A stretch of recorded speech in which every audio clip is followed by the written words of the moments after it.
item for all Salone people and then party them. Sarah Jem Media will be bringing you a variety of programs ranging from documentaries to discussions, interviews, news, views, sports and entertainment.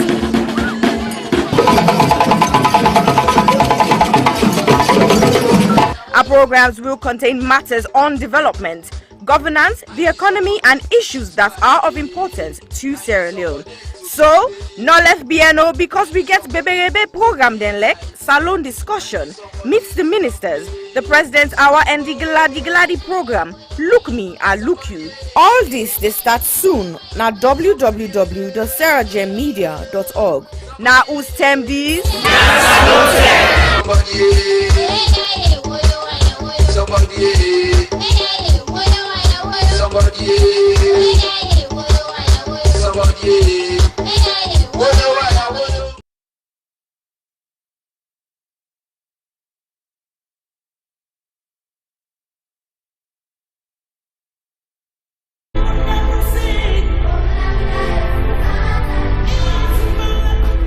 When I was young, a lot of things were different. Unfortunately, most of the differences seen now are heartbreaking and are not good at all.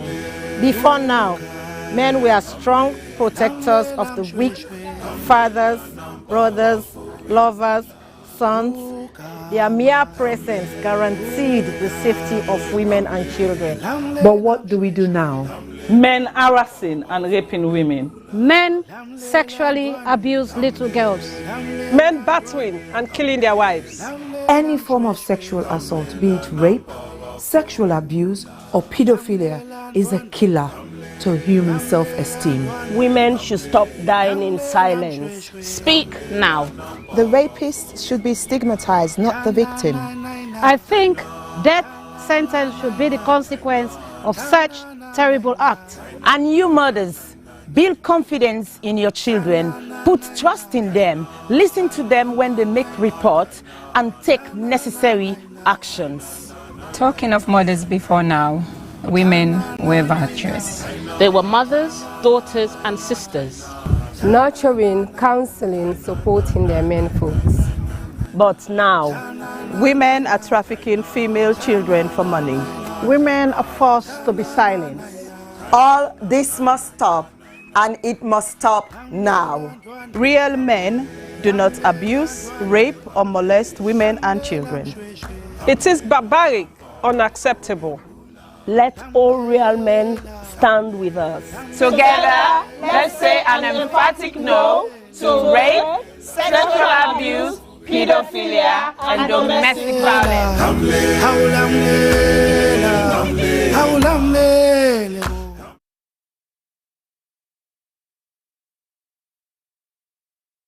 I was raped multiple times by my aunt's boyfriend when I was 6. I was repeatedly raped at the age of 8 by a close family member. I was raped at 19. I didn't speak openly about it because I was ashamed and afraid that people would judge me. I was raped at age 5 by my caregiver's husband. On June 17th, 2020, 5-year-old Khadija Sakon, a beautiful little girl from Freetown, Sierra Leone, was repeatedly raped and strangled to death, allegedly by her own cousin. Her death shocked the nation. But in truth, in this small West African country, 9 out of 10 girls experience some form of sexual violence in their lifetime. Think about that for a second. 9 out of 10. That's 90%. My name is Aisha Sasay. I'm a journalist and activist. I'm joining forces with Idris Elba and other activists from across Sierra Leone to support the survivors of sexual violence with the Survivors Solidarity Fund. Please consider donating whatever you can afford. All monies raised will go to 4 local organizations currently providing free medical and legal services to survivors.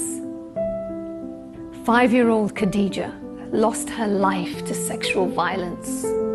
That same threat remains for millions of others. So this is also a call for you to use your voice, your power, to draw attention to an enduring culture of rape. Together, we must end it now. My name is Aisha Sasay. I am Khadija Sako. I am Khadija Sako. I am Khadija Sako. I am Khadija Sako. I am Khadija Sako. We are Khadija Sako. We are all Khadija Sako.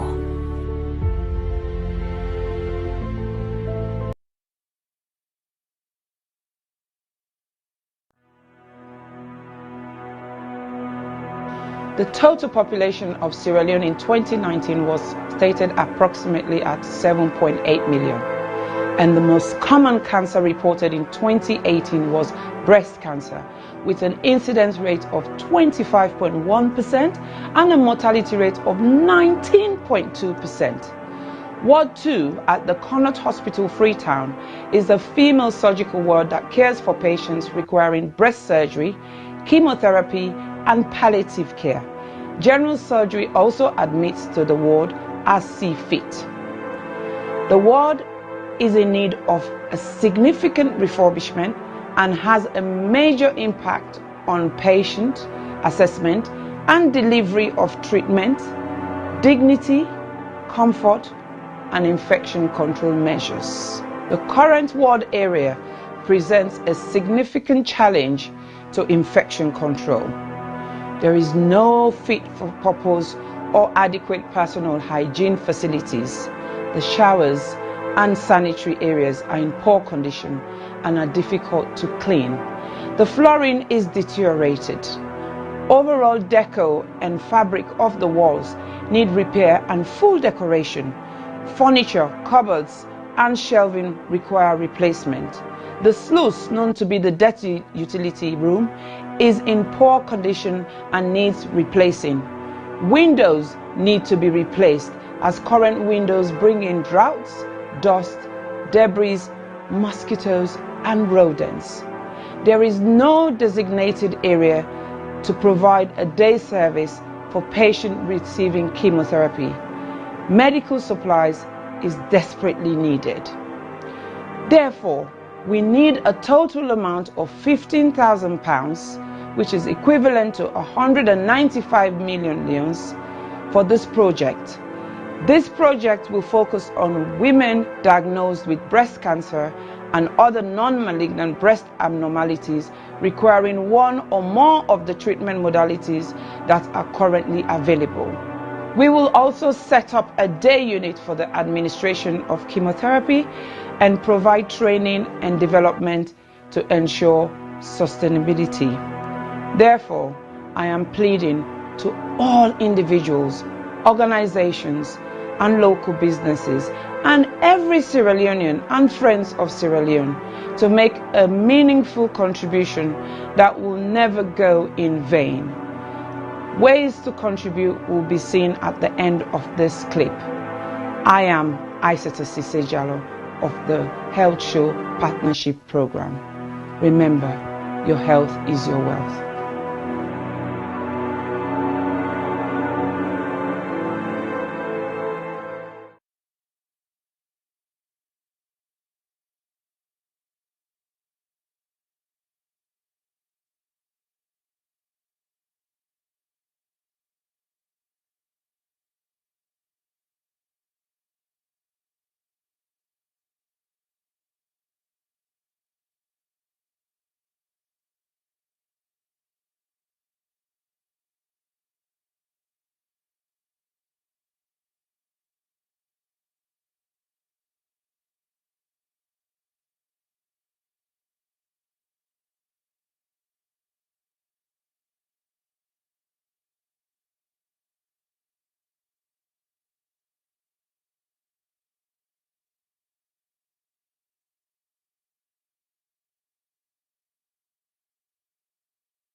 Good evening, everyone. Welcome to the Health Show. This is Aisata Sise Jallo.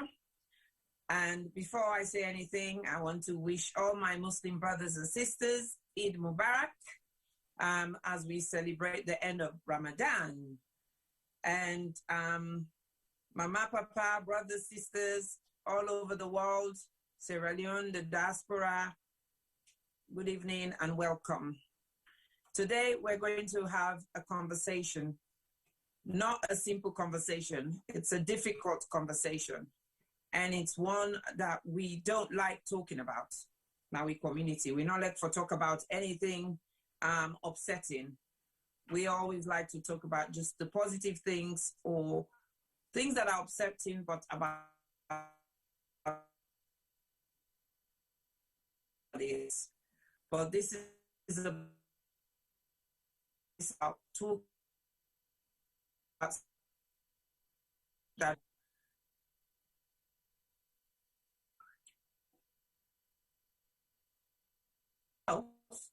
what we're going to talk about is feel and cope after someone we love has died, which is what we call bereavement. When you're bereaved is when you've lost someone who is close to you or something, because it's not just about the human beings. It's about, you could lose your home, you could lose a pet, you could lose your partner in terms of separation and so on and so forth. So I've got today a wide range of panelists. We've tried to make it as even as possible. 2 female, 2 male. Phases that are very common in our community. Hence the reason why I chose them, because I think in our community, we shy away from conversations because everybody thinks nobody's going through them.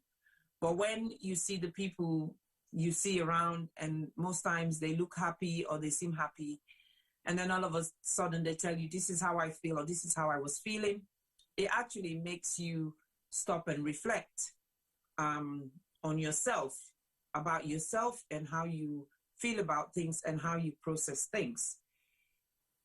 It is a difficult conversation, like I said. So if any of it resonates with you and you find it upsetting, please let us know. We would, as we go along, be posting links that would be of help to you, that you can reach out to if you need further support.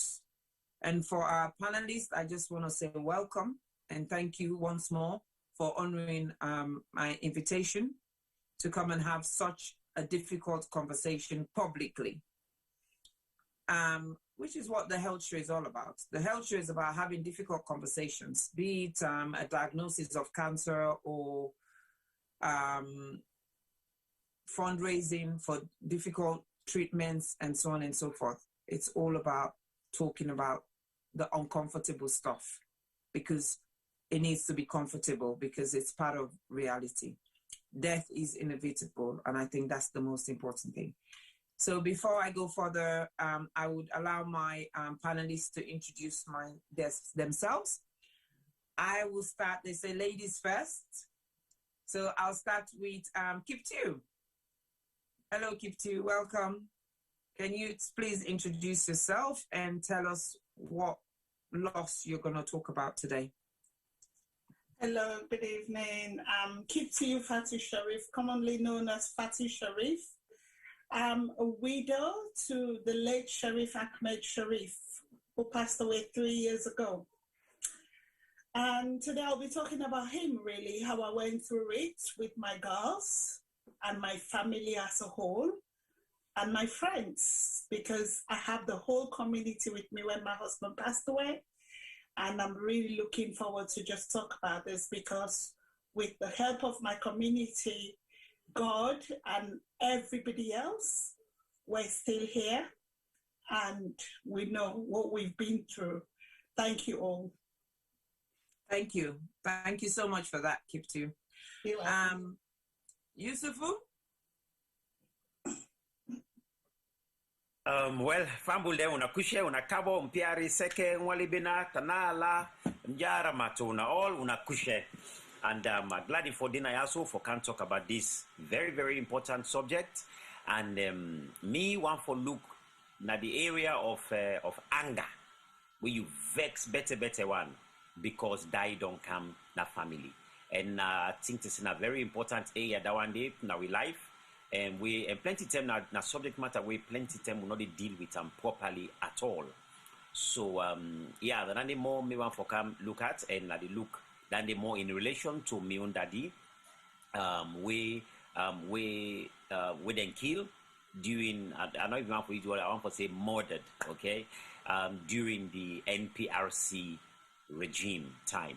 And not just me daddy one again, but two of me uncle them back then kill them all about just that same night day. So including bulldoze houses, everything. So it's all in tin and they all mix inside this whole subject with me one for can deal with as well. So now me what done for now. Thank you very much, Yusufu. Over to you, Miss Nuna. Good evening, everybody. I name Nuna Tunis. Most people don't sabi me anyway, so I don't think I'm going to be a strange face on the screen tonight, but maybe a curious one for the first time this evening. Yes, they talk about me grief, in particular depression and acceptance, because for the one that will know me, I am an only child to my mother, my late mother, the late Justice Naomi Tunis. And for the one that, as I say, we know me really well, they know say me na me mama in Lapa string. So with her being gone and with her passing, I done it all over the place, and I still not settled down yet. 5 years coming in June 22nd. And so I go like for talk about depression and acceptance of the facts, but say in no day again. And if I do get very emotional, they will not be out with me, because that's just me. So thank you and welcome to the evening. And I hope so we'll get a good discussion. Wow, this sounds quite emotionally packed. Femi and T-Boy, I hope you're ready. Over to Abdul Wahab to say, not Diaspora Voices today. You're not Diaspora Voices today. It's the man behind Diaspora Voices we're talking to. Can you introduce yourself and what you're going to focus on today? Certainly. I'm just rectifying that. I'm glad you just pointed that to my attention. Sorry, can we see that now? I've just made some corrections. DJ Little, today is the DJ we're talking to. Yes. Thank you. Greetings and salutations, me family them, me people them, all over the diaspora. Again, I want to re-echo the sentiments of Aisata to all my Muslim brothers and sisters, my elders them. I want to say Eid Mubarak to all. I wish you happy Eid. I hope so all don't get a wonderful day so far. So my take on this wonderful and passionate subject, I'm hoping to touch base on all areas, but probably caught up in the same angle as Susai Yusufu Jallo they come from, which is anger stage, where if I want for pigeonhole myself, but I feel I can relate to all aspects. Anger because death has touched me and my family as well, and me on late older sister been gone now 7 years March, just gone past. But yet still there's still a part of me where hold on to her passing, but equally not so much of how she's passed, it's what happened after she's passed.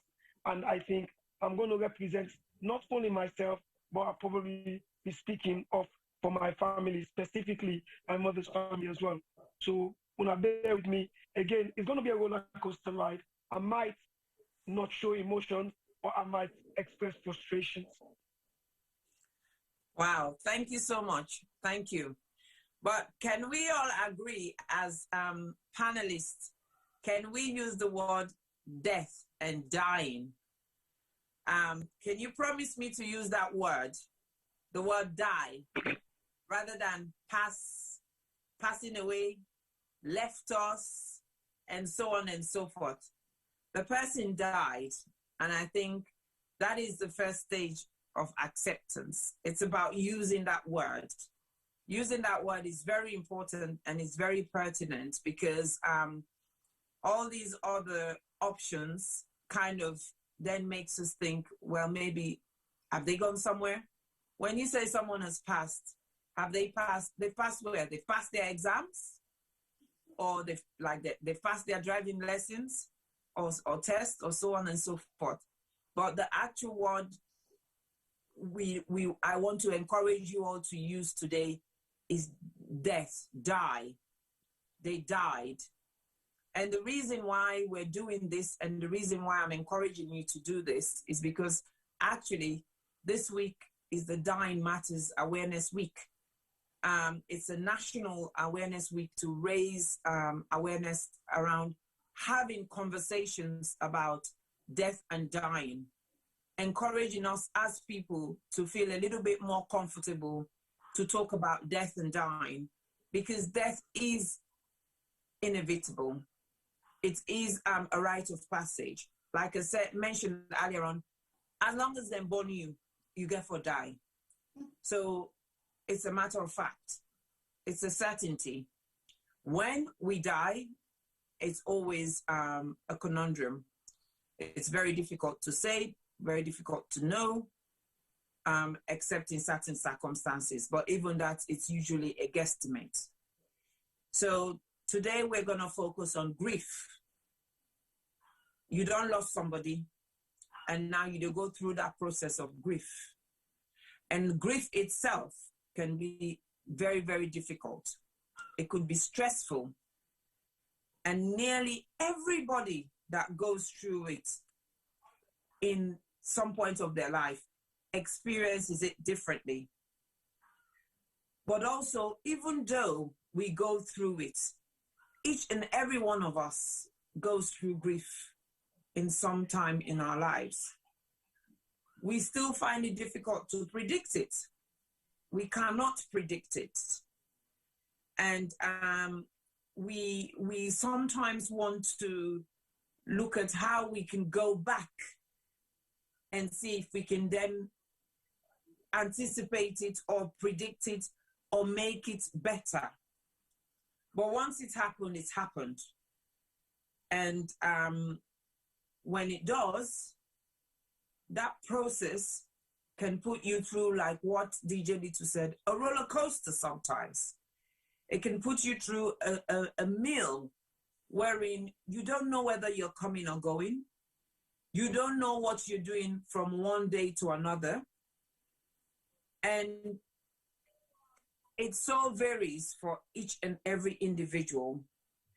And there's a quote that somebody said once, that pain that you feel when you lose someone is a pain that doesn't vanish. And we should not hide it. And I think that's why we're having this conversation today. Why should we hide it? Why don't we hide the feeling of love, but instead we hide the feeling of pain. We hide the feeling of distress. We hide the feeling of anger. We hide the feeling of denial. And we hide the feeling of acceptance. Why should we? Why are they any different from the feeling of love? Which, of course, love is the price we pay for grief. Grief is the price we pay for love, sorry. Quote unquote, Her Royal Highness Queen Elizabeth. You know? So, of course, the last 18 months have been quite poignant in our lives because of the level and amount of grief we're experiencing, the amount of bereavement within our community as a whole due to the pandemic. And if you're not directly affected, you will know of a neighbor that has been affected. You know of a friend that has been affected. You know of your child's friend that has been affected, and so on and so forth. So it's been very difficult. And I, as a healthcare professional who deals with death and dying day in, day out, I will boldly say here publicly that it has been difficult. How we've gone through it sometimes is unexplainable. But what is very important is how it resonates with us and how it resonates with others, and what difference sharing our story can make to somebody else. My mantra is, if I can talk for 5 hours and it can only make a difference to one person, then I'll rest in peace, because it has made a difference to one person. And I don't know how many more persons it would impact. So the 5 stages of grief, like I've mentioned, are denial, anger, depression, frustration, bargaining, acceptance,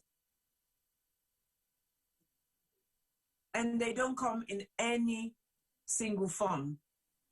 So there's no rule that says, hard, fast rule that says you go through denial first, and then after that you go through anger, and then after that you go through bargaining, and then after that you go through depression, and then after that you go through acceptance. No, it's back and forth like a dual carriageway. So for our panelists here today, it's me posing that question to them. Of all these 5 stages of grief, by the way, some literature will say there's 7 stages of grief, but we're going to focus on these 5. Of all these 5, please share with us what resonates most with you. Where, usa you don't fashion, usa you feel say you fashion. Make a talk and a Creole.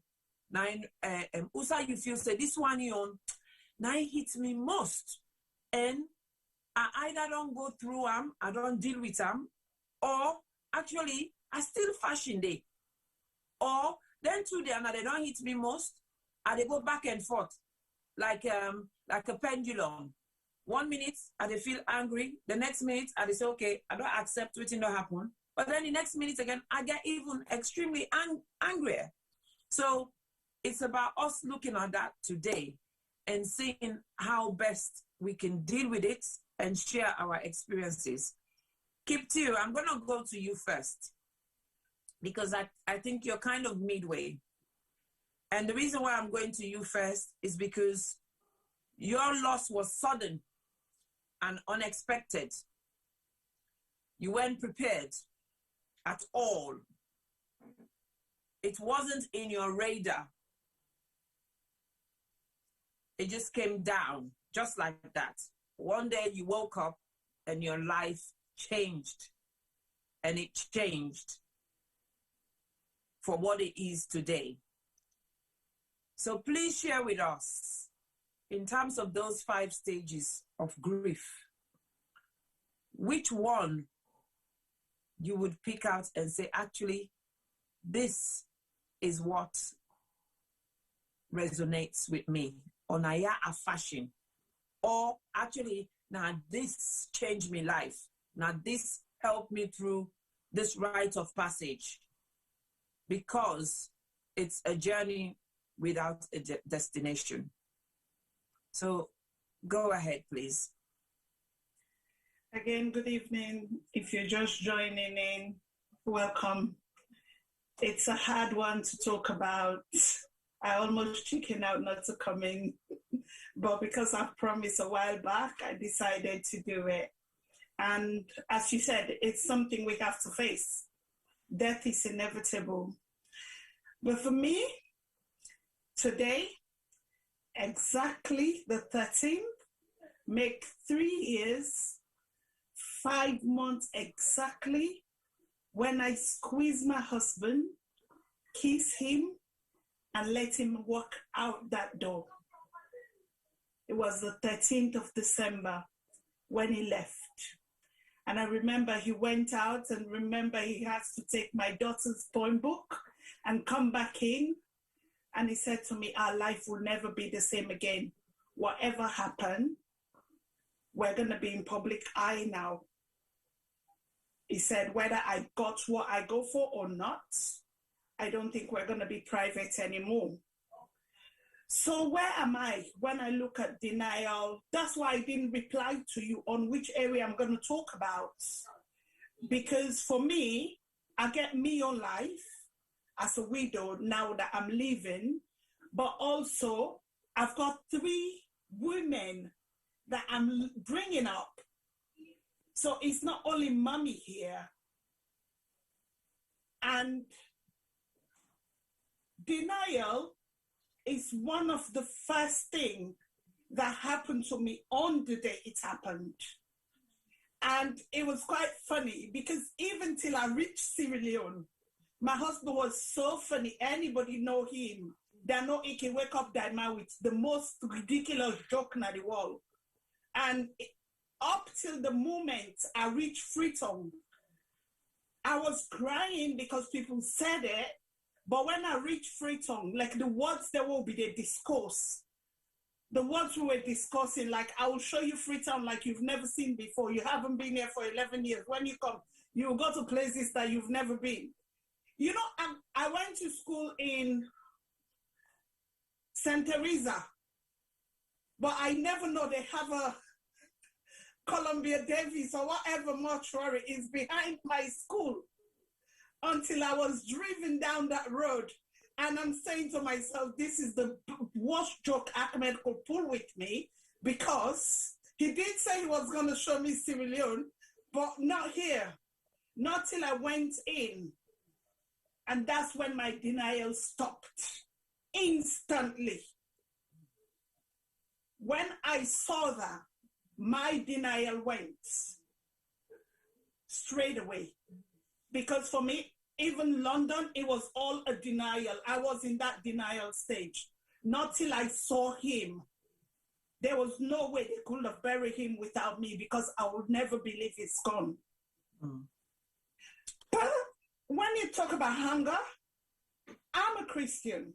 And I'm so happy I'm a Christian. Because like you said, Aisata, death is one thing where we all get for accept. From dust we come, to dust we go. The Muslims say, Inai lai rajun.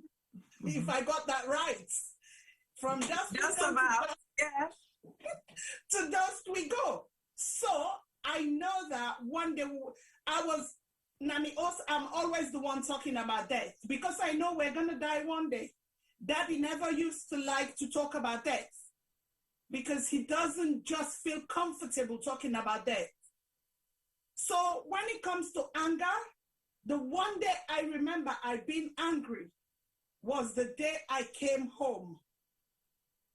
I was angry at God on that day. For a split 20 minutes, I sat on that chair and said, God, why me? After everything I fought for my marriage, not to be a single mom. And here I am sitting down, being a single mom. And then within 5 minutes, for when the 20 minutes done, I remember this thought come to my mind. You're questioning me? And I just closed my eyes and said, God, please forgive me. He has to go. He's not mine. We're just visiting. So that was my anger gone. I've never been angry since that day when my man died. Bargaining, I'm still bargaining with my girls because they still don't want to see the pictures. They've accepted that he has gone. They know one day, if we all die, when Jesus comes, Daddy will come back alive and we'll all be judged. So I'm still bargaining with them on that. So the other one, depression. There was a time when people think I was going through depression because I didn't want to talk. I was having sleepless nights. But I know there was something wrong somewhere. But I thank God I didn't. That is one thing I know I crossed over. But the one place where I know I am at the moment is acceptance. It's not easy. It's never going to be easy. But I've accepted. I am a widow. There is nothing I can do about that. And I've accepted I need to bring my daughters to accept that. So I am in the stage of acceptance at the moment, because I know in life, we all come, we're all going. You know what's funny? Because even my little girl, Abigail, says to me, Mommy, you know, when I die, I'm going to be the last one to die. I said, why? He said, because I'm the youngest one. And I said, death doesn't come like that. You can be young and you die. So for me, even having that conversation with that little girl make me know they are at the verge of accepting death, that this is inevitable and there's nothing we can do about it. It comes and it's just something we have to deal with. So I'm at a stage of acceptance at the moment. But am I not lonely? I'm lonely. Am I not grieving? I'm still grieving. This is the love of my life. This was my husband. It will always be there. I will always miss him, because his death was 124 hours notice. I was told my husband was sick. The next minute, he was gone.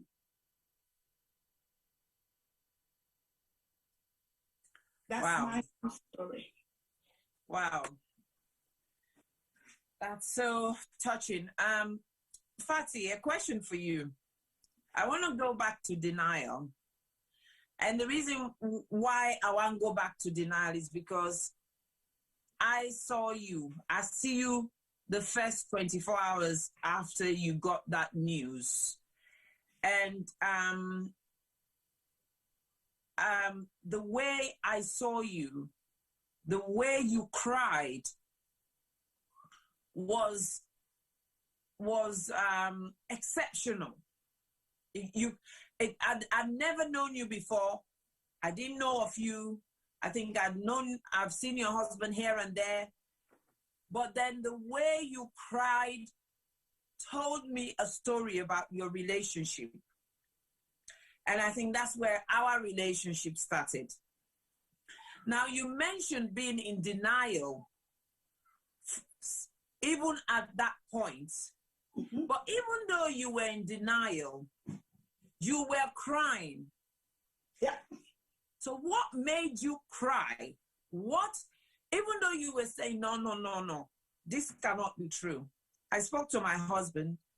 He said he's going to be okay.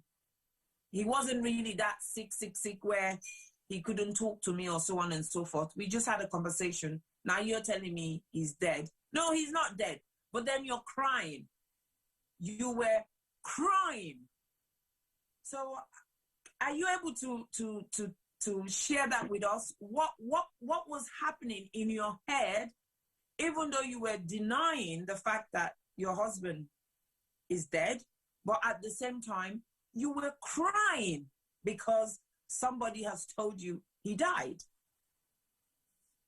Yeah, that's a good one. The thing is, when the day he passed away, I've never seen so many people in my life in my home, because I'm a very private person when it comes to, when I'm out in the streets, I go all around. But when I'm in my marital home, it's hard for people to come if it's not for occasion.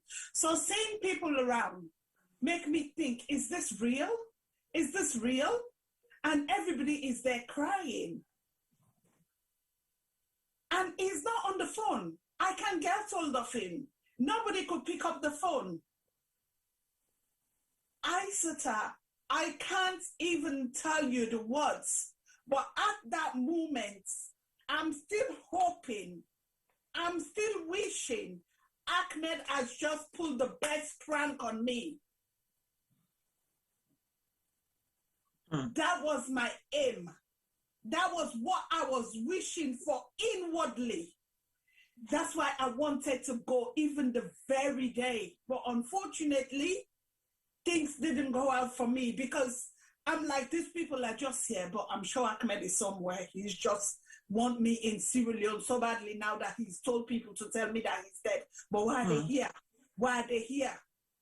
So for me, the only way when I get to Sierra Leone, people were like, oh, Fatty, you will see him another day. I said, no. I need to see him today. If I don't see him today, it will not go through.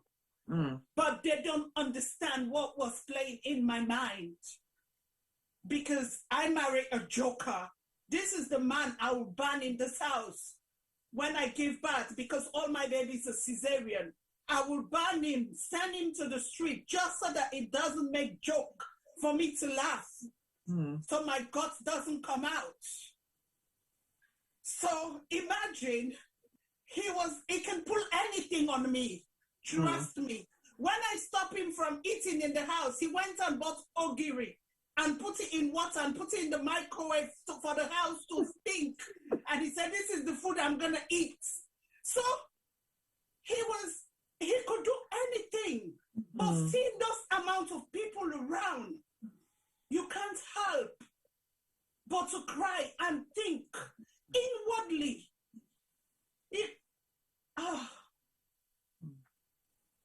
What can tell you? I think for me, it was the fact that there were so many people around. There were times when I just want to leave them, go and make that private phone call. My phones were all taken off me.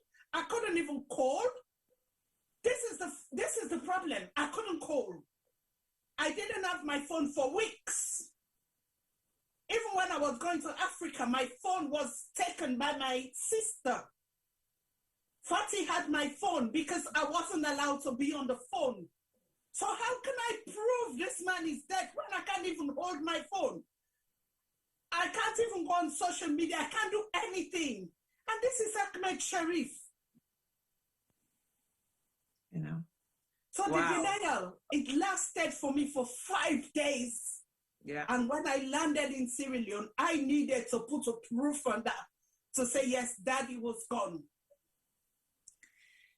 So, if you were given your phone and you checked social media, because it was all over social media, because your husband was a very popular person. It was all over the place. And then, of course, you wanted to call him so that you just check to validate what people are saying, to validate this news. In hindsight, do you think it would have done you any good if you had your phones? I think for me, the fact is, I just wanted my phone to just see, because I remember the last time he called me was midnight. He just called me it was a random call. It was a very, very random call. And he just said, I want to talk. I said, okay, what do you want to talk? You know, it's 10 minutes of midnight. I should be sleeping. I'm going to work in the morning. He said, no, just hold on. I want to talk. And this man was just blessing me over the phone. I'm like, hello, what's going on with you? Oh, I know you've been praying about this. This has happened. I just want to let you know, I'm talking now to this person that I wasn't talking to for years, but I couldn't sleep on that. I'm like, okay, hang up the phone. And I remember a day the day on Friday morning, just about after 12 midnight, Friday morning, I was about to go to bed and my phone rang. I pick up the phone, and that was when I got the first text message to say, Daddy is sick. There was no sleep that night anyway. So that was it. My Friday night to Saturday morning, to Friday morning was gone. I just sent the girls to school. But for me, it was the fact that if I would have picked up the phone and called to Sierra Leone, and then maybe they do a video call, I see. Because I said, even if maybe I would have, I will still deny. Denial is a frame of mind that when you're in there, it's like, for example, I'm just saying this. When you're in love with somebody and somebody tells you this person is cheating, you will deny it. Yes. If you've been in love, you will understand that. You will deny it, even though you know the person is cheating you always. You will deny it. But inwardly, you will know because of the treatment the person is giving you. So for me, I was in denial inwardly. even though outward, I could see people grieving with me. I could see my mom couldn't watch me right in the eye. There were people that were coming, they couldn't even watch me. Up to date, I don't know the amount of people that came into my house. Up to date, because it was like I was in a different area. I was in a different area that all week. Not week, maybe a whole year. I was in the cuckoo land. But when I went there, it sealed it for me that daddy was gone. That is when I went to that stage. I need to accept this. Wow. Thank you. Thank you so much, Fatty. Thank you for that. And for our listeners, I just want to say, there is no right or wrong, but for us, having these conversations opens a great deal of thoughts and reflections on the fact that whenever we come through these similar experiences, we're hoping that it will help we how for deal with the situation. Because I don't want to go there yet, but I think in our community, our tradition and cultures kind of pushes us into a corner as to how we should grieve for people. And I find that very, very disturbing. I have to always bite my tongue when I attend funerals or when I attend homes where people have lost people, because people, sympathizers who they come for good reasons, the right reasons as well, but they're trying to project how them feels that person there for grief, basically. They try to project that. And I think these are some of the reasons why we're having this conversation, because you might think, that's the right thing to do at that time. But what I want us to think about is when we find ourselves in those situations, I want to stop and think, hold on a minute. Before you tell that person, say, not cry, let her cry now, you do so. Think first, who is this person? This person we don't die. What do you mean to this person here? This person we don't left. How it can deal with emotions? Now somebody will let cry. So if now somebody will let cry, why you want to tell her now let's stop for cry? Where that person is not showing they expressing emotions. So I'm gonna stop there and I'm gonna go to our young DJ, our young DJ Little, who we've had 30 days of Ramadan, quite a lot of sleepless nights. He seems very tired, but I think I just want to say thank you, and I'm grateful because he's here today. We are all tired, but we have to have these conversations. And we're looking at it from different perspectives. We're just done with Fatty, whose loss was sudden and unexpected. Now we're going to DJ Little, whose loss was sort of expected.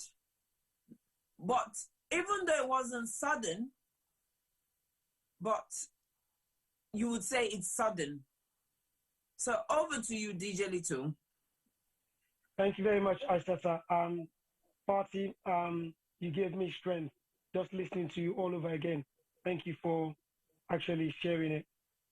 And you are absolutely right. And Aisata, in your comments, that my grief has come from the death, and I'm going to try and promise you and use the word death and dying as you've requested, because I think I'm one person that has always used the word passing, and I've never actually quite understood why I have not tried to use the word death and dying.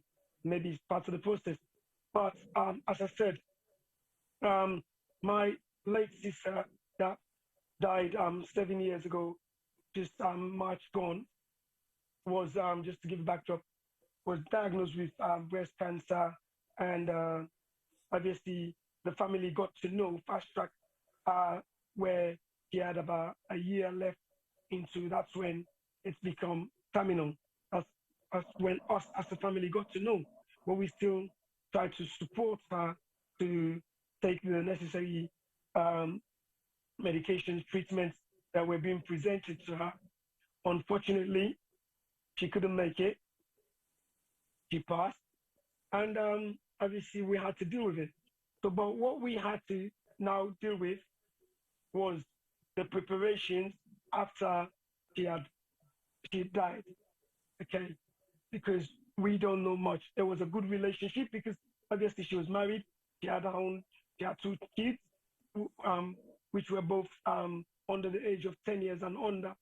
So, but we don't know what the plan is because the timing to sit down together as a family to know, as in, what could you do? How can you support the family, my husband with the kids? Nobody knew, obviously. So to move forward, a very estranged relationship developed with the husband and the family, and specifically towards our mother at the time, you understand? And because in terms of care, responsibility, you know, grandparents would naturally want to step up to the plate to care, to show extra compassion, wanting to be there for the grandchildren, so to speak. But that opportunity was not given. So, but me as a younger brother, based on my position and my relationship within the community, I try to mediate as best as I can between my brother-in-law and my parents. But there was not much. At the time, naturally, you're going to have to lean very closely towards your mother's side because it's nature. So, and I'm one person, believe it or not, a lot of people will say, well, I don't like to address the difficult issues. I don't like to challenge. So I kind of withdrew from the whole situation, not wanting to be too deeply involved because I don't want to antagonize my brother-in-law. And at the same time, I wanted to keep my mother very happy. So you will then find out then difficult questions start asking, say, well, who am I going to blame in all of this? Am I going to blame my late sister who's gone? Am I going to just develop some form of very quiet anger or outward anger?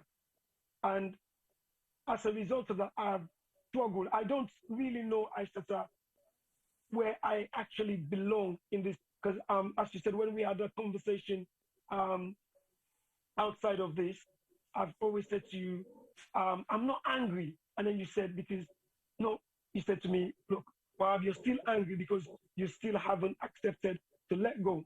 So I don't know whether I've accepted my sister's died, but I don't know whether I've accepted the process of dying and whether I'm angry at the lack of not being there personally to support my nieces as well as to support my mother.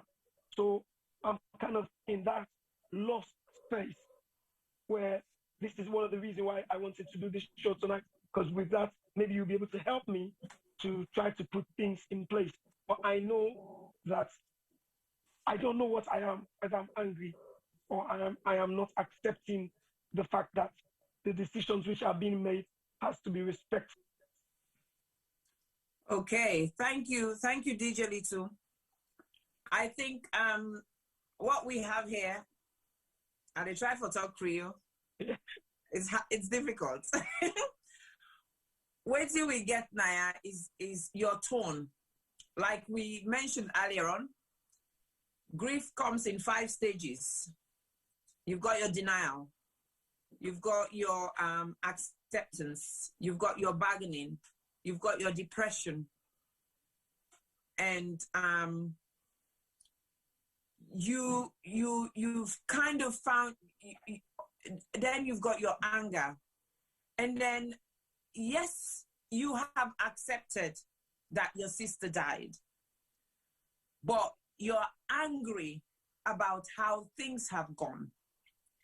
And that is where you are caught up. You're caught up because, like you clearly mentioned, you want to know who to blame, but then you don't know who to blame.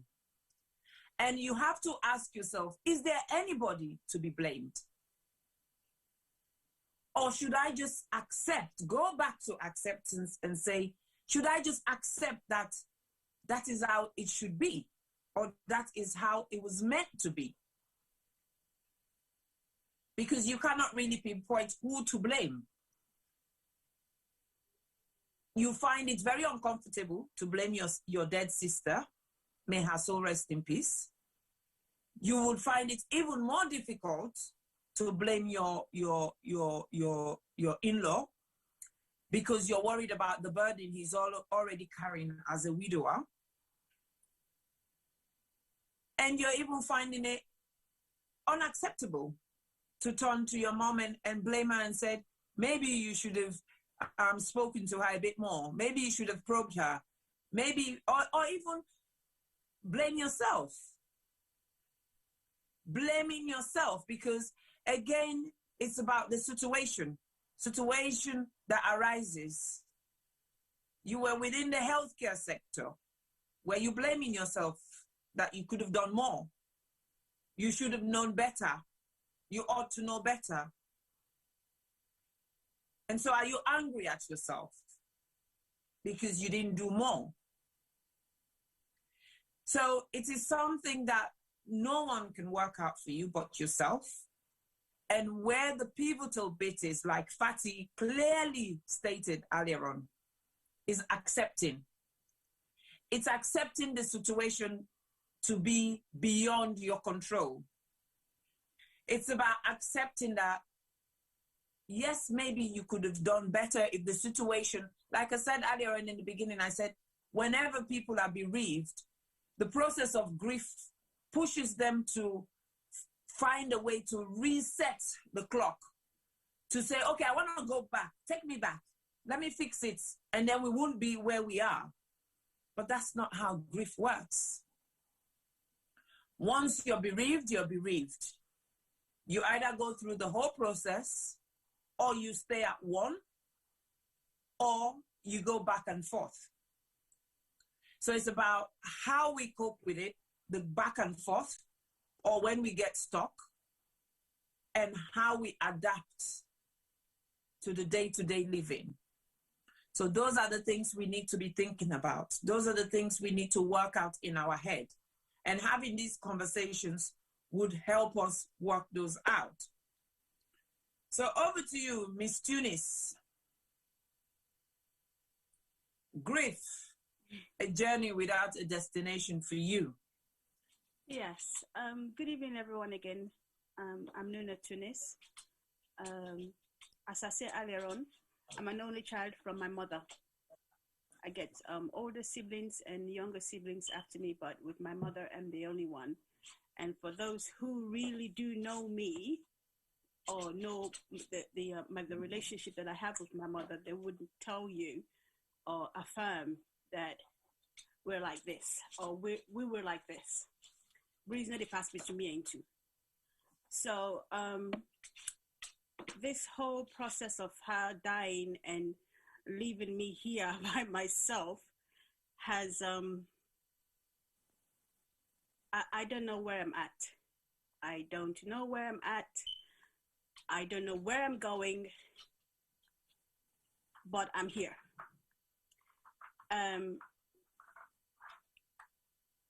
It's hard for me to talk about it. I still don't have words to say exactly how I feel.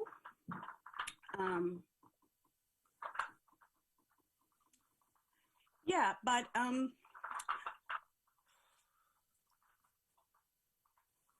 it's just hard. It's really hard.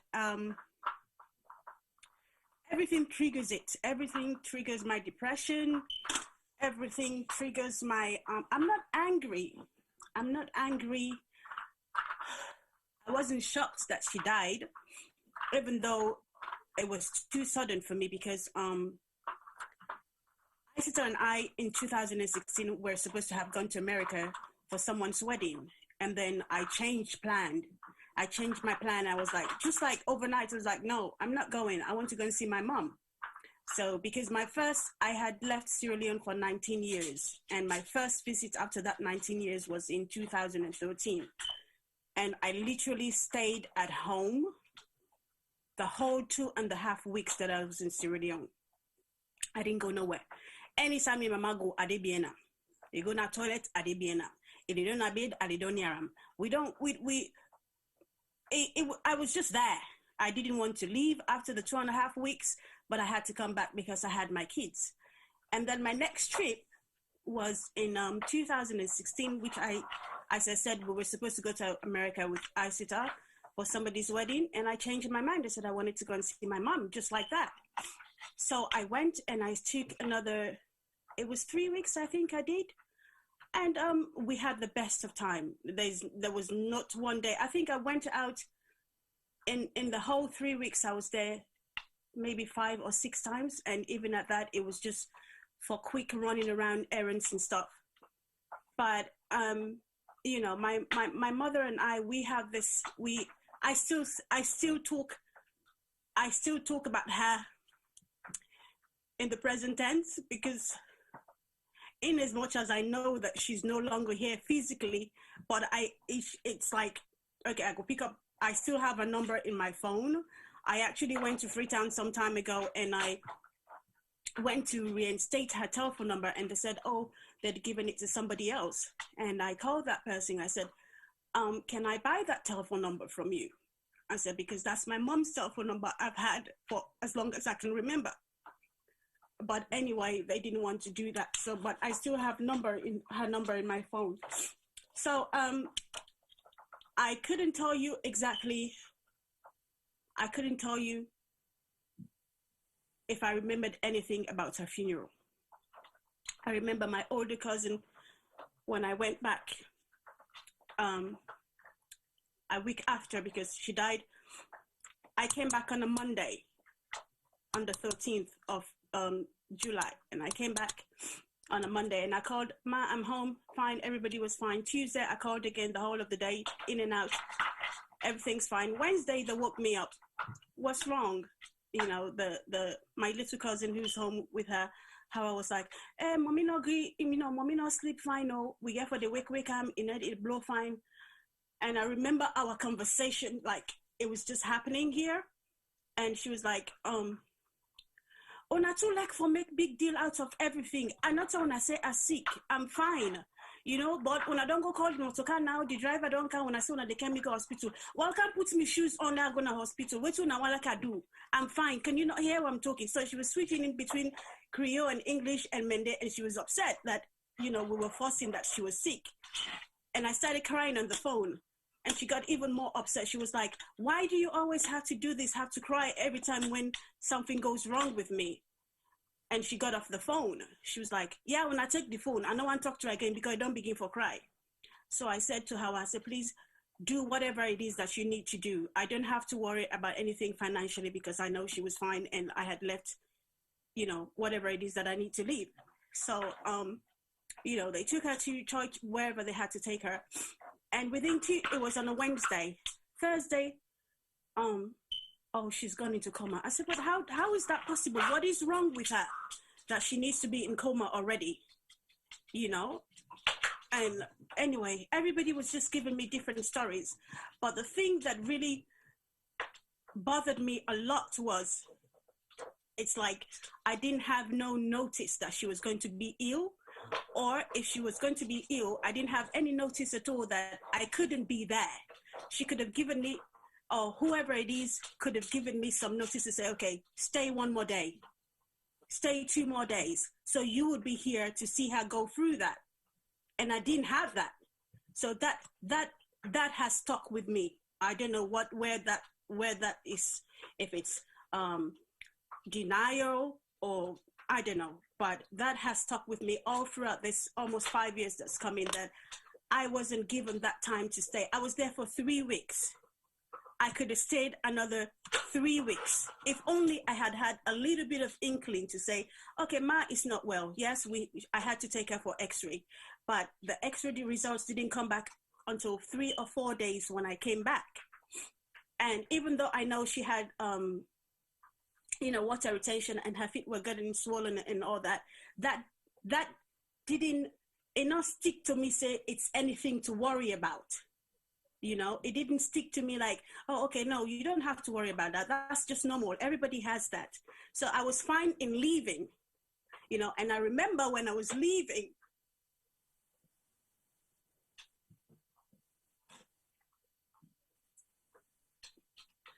I'm sorry. It's okay.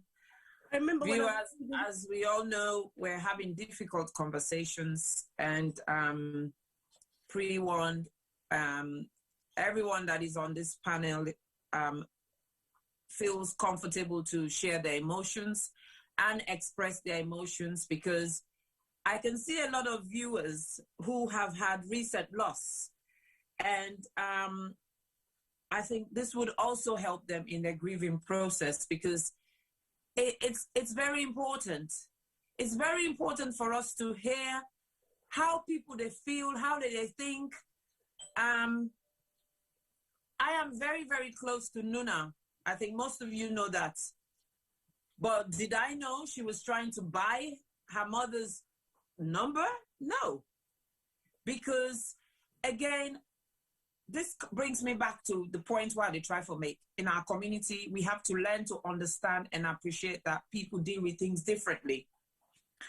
And when you're on the other side of the table, it's easy for you to be prescriptive and directive and say to people, I'll do this, oh, you do that, why you not doing this way, not so for doing, not so for doing. You know, if she probably told me, if she probably told somebody else that, oh, I want to keep that number, then go probably say, what do you? Ebo left the number, they don't go. But knowing what I know and knowing with my experience, that would have actually made me start thinking, what's going on here?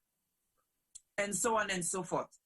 So it's very important for us to pay attention to these little, you know, these small details of how people deal with grief.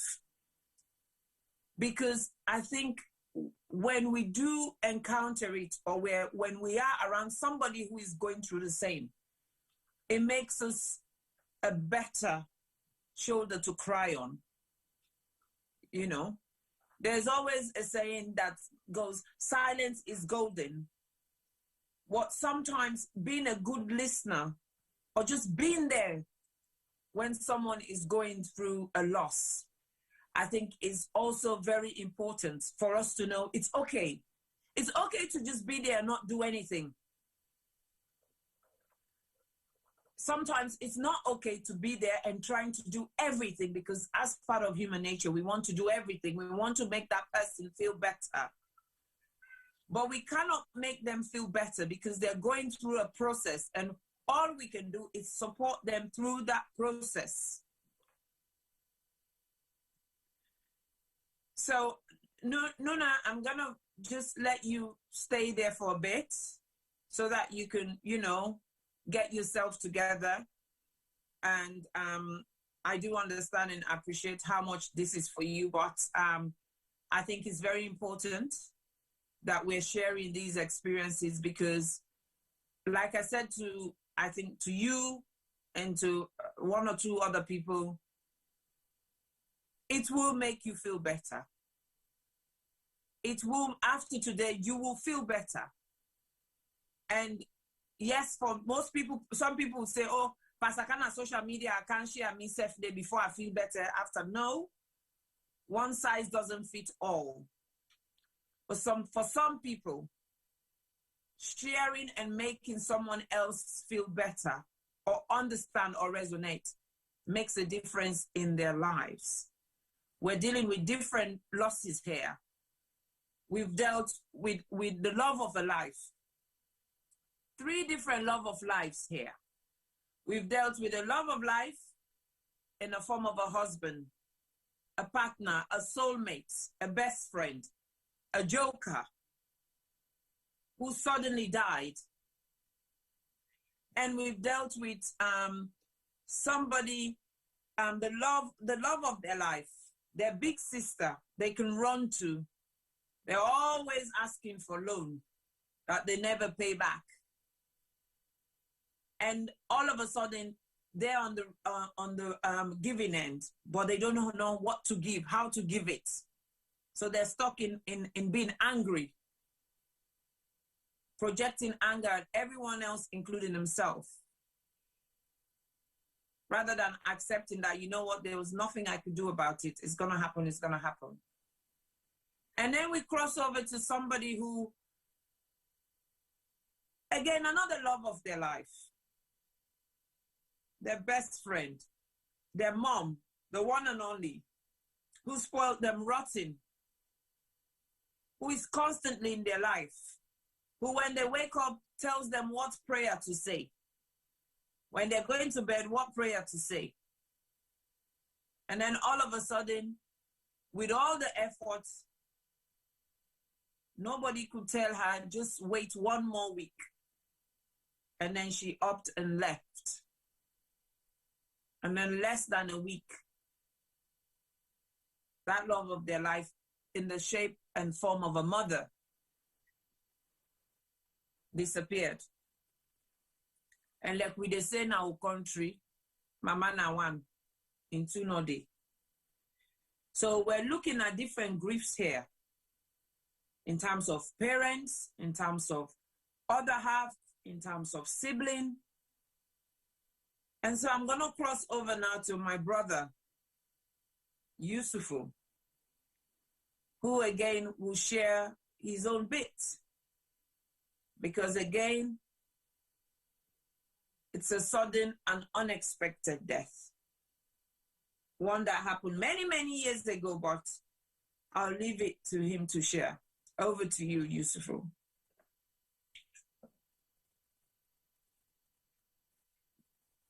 You're on mute. Yeah, thank you. I share the pain and the grief with everybody. We don't share what they don't share. I literally share the grief with you all. And for me, it's over 27, going 28 years now. We're talking of 1992, December of 1992, when NPRC under the Valentine Strasser, then, you know, just in one quick swoop, then go and bundle me daddy from home and kill me daddy. The same night, we then kill Bambi Kamara and all, okay? And now, I think with all of this, okay, maybe make I just start fully understand the kind of relationship for me with me daddy was now one way being the more in terms of like I say, you know, where you defraid you papa much more than you actually, if I go say, respect. I would say, yeah, papa di come today, yeah. But all man don't cross in T's, dot your eyes, just for make sure say you day in the good eye. And then it came a point to say I left for go America. When I left for go America, my daddy been even in denial that I don't get a scholarship through this drama and I go America. So I remember very well that when at the day when the Land Rover can pick me up for carry me to Lunge for fly go out, I remember when I go to my daddy in bedroom, I meet him in Lidom for tell him goodbye. But when he Lidom, now him back, now he turn towards me. I tell him say I go. And that was that. So for me, the last image I've been see of me daddy, now him back towards me while he Lidom a morning, while Land Rover can take me for carry me go na airport for fly go America in July. I think it's July 7th or so of 1987. So I go America and do my best for try for keep in touch with my daddy for quite a while. But my daddy was a very strong man in his own way, and it took quite a long time for make I understand why make he been so strong. In fact, he was a very vulnerable kind of man, but had to put on a strong kind of face because himself as a person, grew up as a single mother child, meaning that in your situation, you don't know in real papa, you don't know in real mama at all. Now in auntie, now bring them up. So what I auntie they we call mommy for you, and we all know as a mama or as we granny, you understand? But so he grew up in a way where he constantly get for defending himself and asserting your identity. So for see that kind of man just turning back towards me, then I go American. That was that. So the next thing I read in 1992 after Valentine Strasser then take over, one morning I come to workplace and tell me, say, sit down. So then they explain to me or say, they don't kill me, daddy. Now, for me, I feel like difference there between what you say you person don't die, of a natural cause, versus what you say they don't kill you person. So it was very confusing for me. Why make them kill me, daddy? What's in happening? What's he involving? Now, there's quite a lot of development before that time, in that when NPRC, Valentine Strasser, them, Madabio, them, when they all take over, what they do immediately now for sack, dismiss all the soldier man them we been they come up from the north, particularly, we then deem as a threat towards the NPRC and so on. And my daddy was one of those that they see in that way. So immediately then put him on forced retirement, a commander of the army, and he was a very well-noted man within the army. And in Sierra Leone, people around in age all know me daddy very, very well. He was a very popular man, very passionate, compassionate, very generous, very philanthropic as well. In Kamakuri town, nobody no been in a Kamakuri town we no know me daddy. Right across, all over. He was very giving, paid school fees, supported people, fed people. That was the kind of person. So all of a sudden, for make them pull them from that position and come and just reduce and no pay, no benefits, nothing. Then it go tap Namoritan village with one we elder sister Osna they been go tap. So I started to find out, well, what's happening now? I mean, daddy don't left army now, did anymore. Why make them for go kill them? Why make? Then of course, as I begin find out more, I realize see one me other Uncle Ishmael, incest again, instead then kill him back that same next day. And not to say before then kill me, if I want to be other favorite uncle, Bangura Yama Kati, instead not being lieutenant going to captain, fets na the war instead again back, then kill him again. But back to me, daddy, it was so whilst I begin for find out, so newspaper reports them in come out na Sierra Leone say that then kill me, daddy, at a shootout na Kabasa Lodge. That then kill me daddy with two other people and then three then kill na Kabasa Lodge. That me daddy been a plot a coup for overthrow the NPRC regime at the time, and that me daddy na been the Kakatoa pan the whole coup. I mean, I could go and bring you the newspaper there. I get all na my shelf my so I can go and bring you those newspapers just for show you exactly what was written all at that time. They even forge emblem all wouldn't see Naimi Daddy and the others and don't forge together so that when they overthrow, then for form an Islamic country, for turn Salon into an Islamic country, all this kind of fabrications were made against Midadi, and together with Bambi Kamara was there, Yaya Kanu as well. All these people were killed just the same night. On top of that, waiting the government also say at that time, waiting NPRC say was that then don't catch some people and we been the plot a coup, then don't try them overnight, then don't find them guilty, then don't execute them all in the same night of December 29, 1992. So in one night, they don't unfoil a coup, they don't try them then they don't execute them. They don't find them guilty and execute them. Wow. So I remember the confusion that me had. How can this happen? Why make this happen? And what in really? So as these details them give for camera, I remember we set up a whole challenge for say no. You know, I remember on Focus on Africa, man, a few people them go on Focus on Africa, and a few people them where they not Sierra Leone today, you know, come on air. They talk say, you know, then get evidence we go stand at any court of law that me daddy was the leader of the coup, that there was a coup plot, and then don't say for execute them. So of course we challenge them for say, I can't show it, you know. And one of the main person waiting up and talk this, now be my own schoolmate. My own schoolmate, now been the spokesman for the NPRC at the time. And no one called name now also for now, but he was the one who said this on radio. Saj Musa, we don't die now. Now be my classmate from primary school right through to secondary school. Him been there inside the Land Rover. We go na me daddy in Os, na Moritown, take me daddy from home and go kill me daddy. Basically, when they come now with us, they can surround the host, then talk, say, hey, we don't catch Chief Man, Mr. Jallo, don't catch Chief Man, you know, them, of course, me daddy not be major at the time.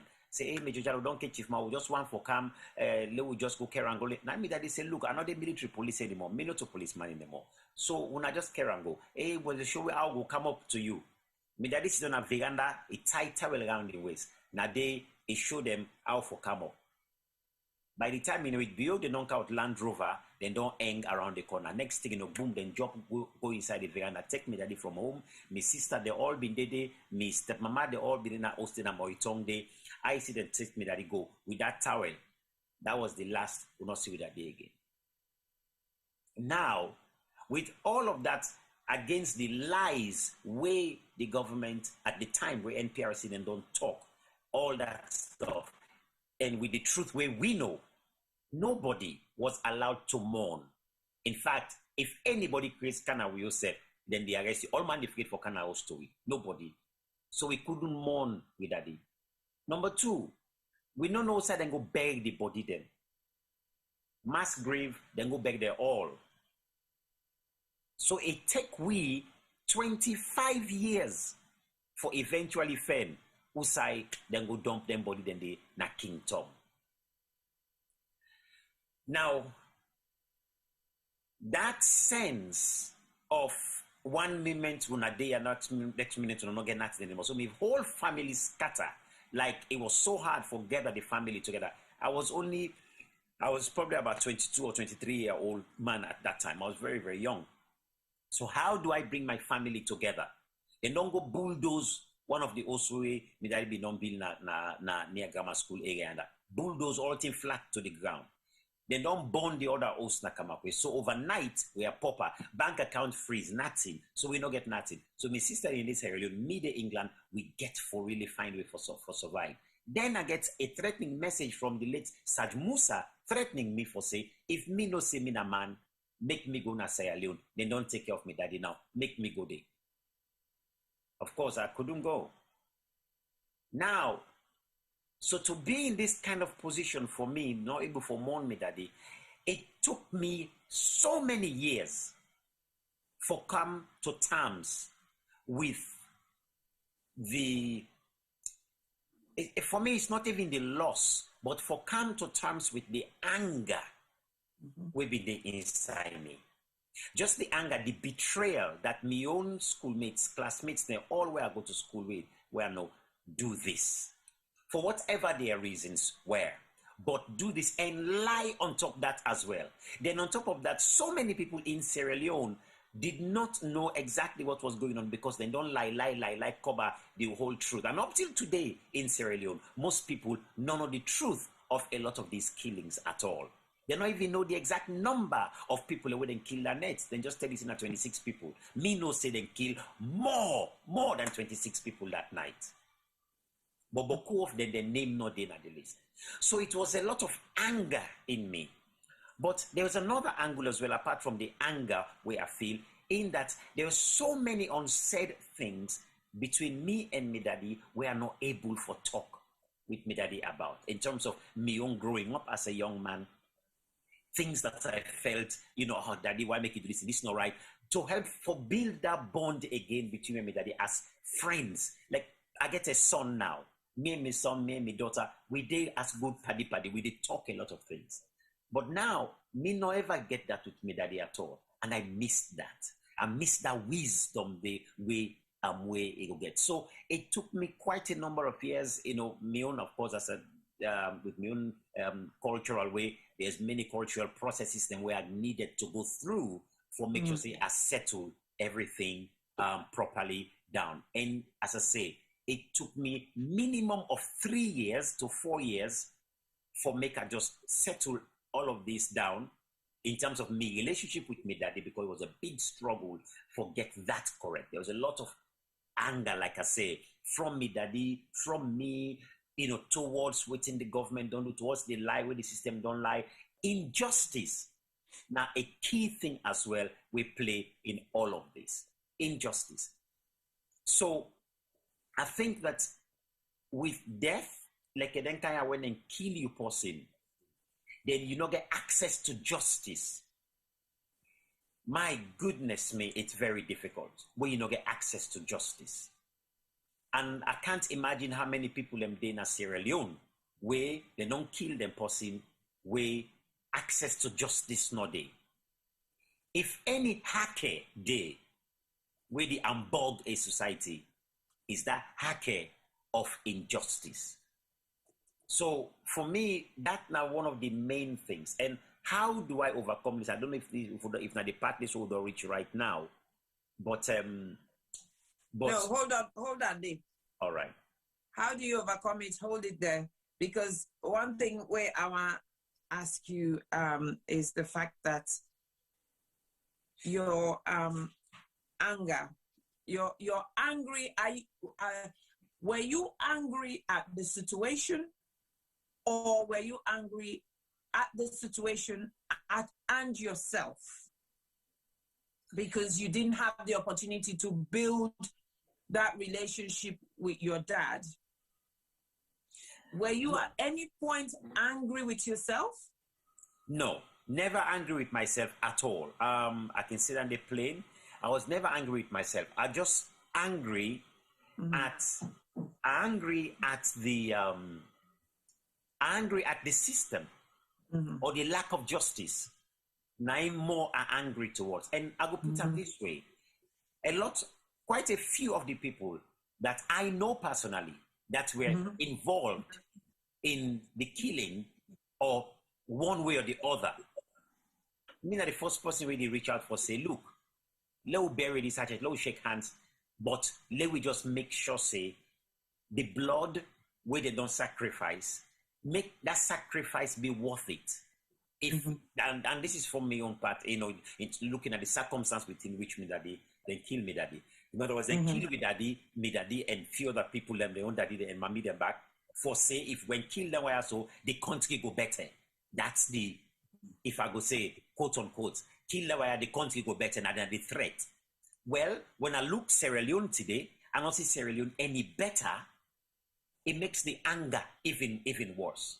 Because then I go say, if una kill me daddy, make in blood be worth the sacrifice. Make L2 they achieve. So it's like today, when we look the amount of people who then killed you in the war. We look down there, they cut their hand there. When I've been baby, now they don't grow up. They are looking at the country and they're asking, was it worth the sacrifice where I lost me hand? And how do they feel when then they work at and they still see injustice not treat? So for me, that's not the main thing. For say, we got to forget over this state. So if me daddy na that sacrifice, amen. I'm happy to let it be so. Death na a certainty, we all go get out. But if for saying so then that's fine. But for let we look the country back and see the country not being in any better state, especially in relation to justice, that's when for me the anger comes in, the frustration comes in.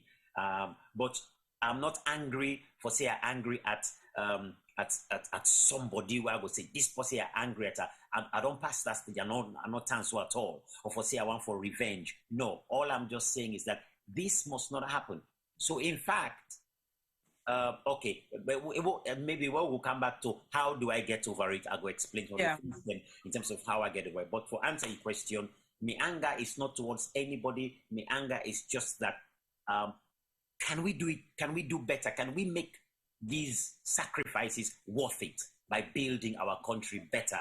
So when I see Khadija in case, it gets me angry. When I see Pademba Road, it gets me angry. When I see the latest shooting where the policeman shoot this guy and footed and kill the guy for sake of land when not to your land, it gets me angry because there is no justice. That's where it's at for me. And that's a much bigger picture, but a picture which we should deal with to prevent unnecessary, if you like, swear on the country.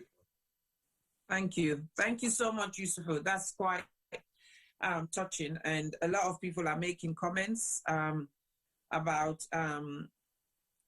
all your experiences that Nuna they share and everything.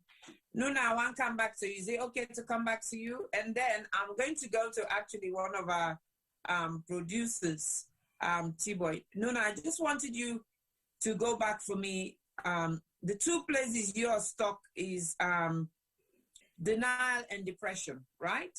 Yeah. You've spoken about denial, and I think you got extremely emotional, so you didn't talk about depression. Okay, so what makes you feel that? What makes you name it? Why do you name it? What's changed in you that's made you name it to say, I am depressed and I think I'm going through depression? Well, I'm not overly outgoing person. For people who know me, I only mingle with the crowd that I know from way back and people that I'm close with. But since my mother's death, I have been in this place where there are days on end that I don't want to get out of my house. I have developed anxiety a whole lot. I mean, when my kids go to school, I go into this panic mode that even though they have phones on them, if they get to where they're going and they don't let me know within that time that they've gotten to where they're going, I get very anxious. I get panicky. I get anxious. I don't sleep at night. I go through the 24 hours a day with less than 4 hours of sleep. I don't want to do anything. I'm constantly thinking, rethinking. Oh, what if I had stayed one more day? What if I had noticed that something was not right with her in time? What if she had said something that I didn't pick up on, you know? So all of those things are just sitting in my head. I never experienced asthma before in my life. I never experienced high blood pressure before in my life. But within these 5 years, from 2016 to now, I have asthma, I have high blood pressure, I have anxiety, I have panic attacks, I don't sleep at night, I don't want to eat, but I'm gaining weight, and my weight just goes yo-yoing. 1 minute I'm a nice size 12, 14, and then I would go within a month to size 16, 18, and then everything triggers me. Everything triggers my mood. I get angry so easily at my kids. I get moody. I get really teary, very emotional. I mean, I'm not that kind of person. For those who know me, I said that you can attest to that. I'm not that kind of person. And I am at this point where I don't even know what I want for myself. I mean, everything I do now is geared towards my children. I am very protective. I've always been protective of my children, but this is gotten to a point where they themselves, they don't like how I am at the moment.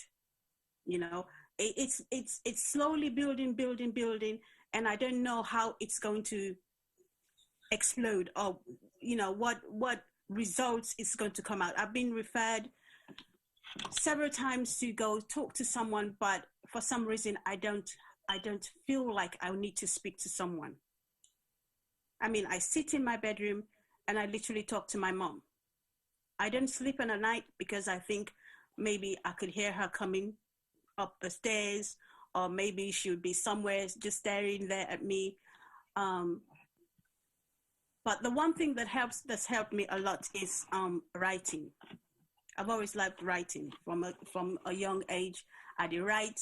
I mean, when I've been small, if I vex my mama, I did write like pages of letters, just expressing how I feel and why she made me angry, or why she did that to me, and what I like to write. I did write a whole lot, and so that has helped a little bit, because when I get to that stage where sometimes like 2-3 days, like the whole weekend, I know go talk to me picking them. I don't come out of my bedroom.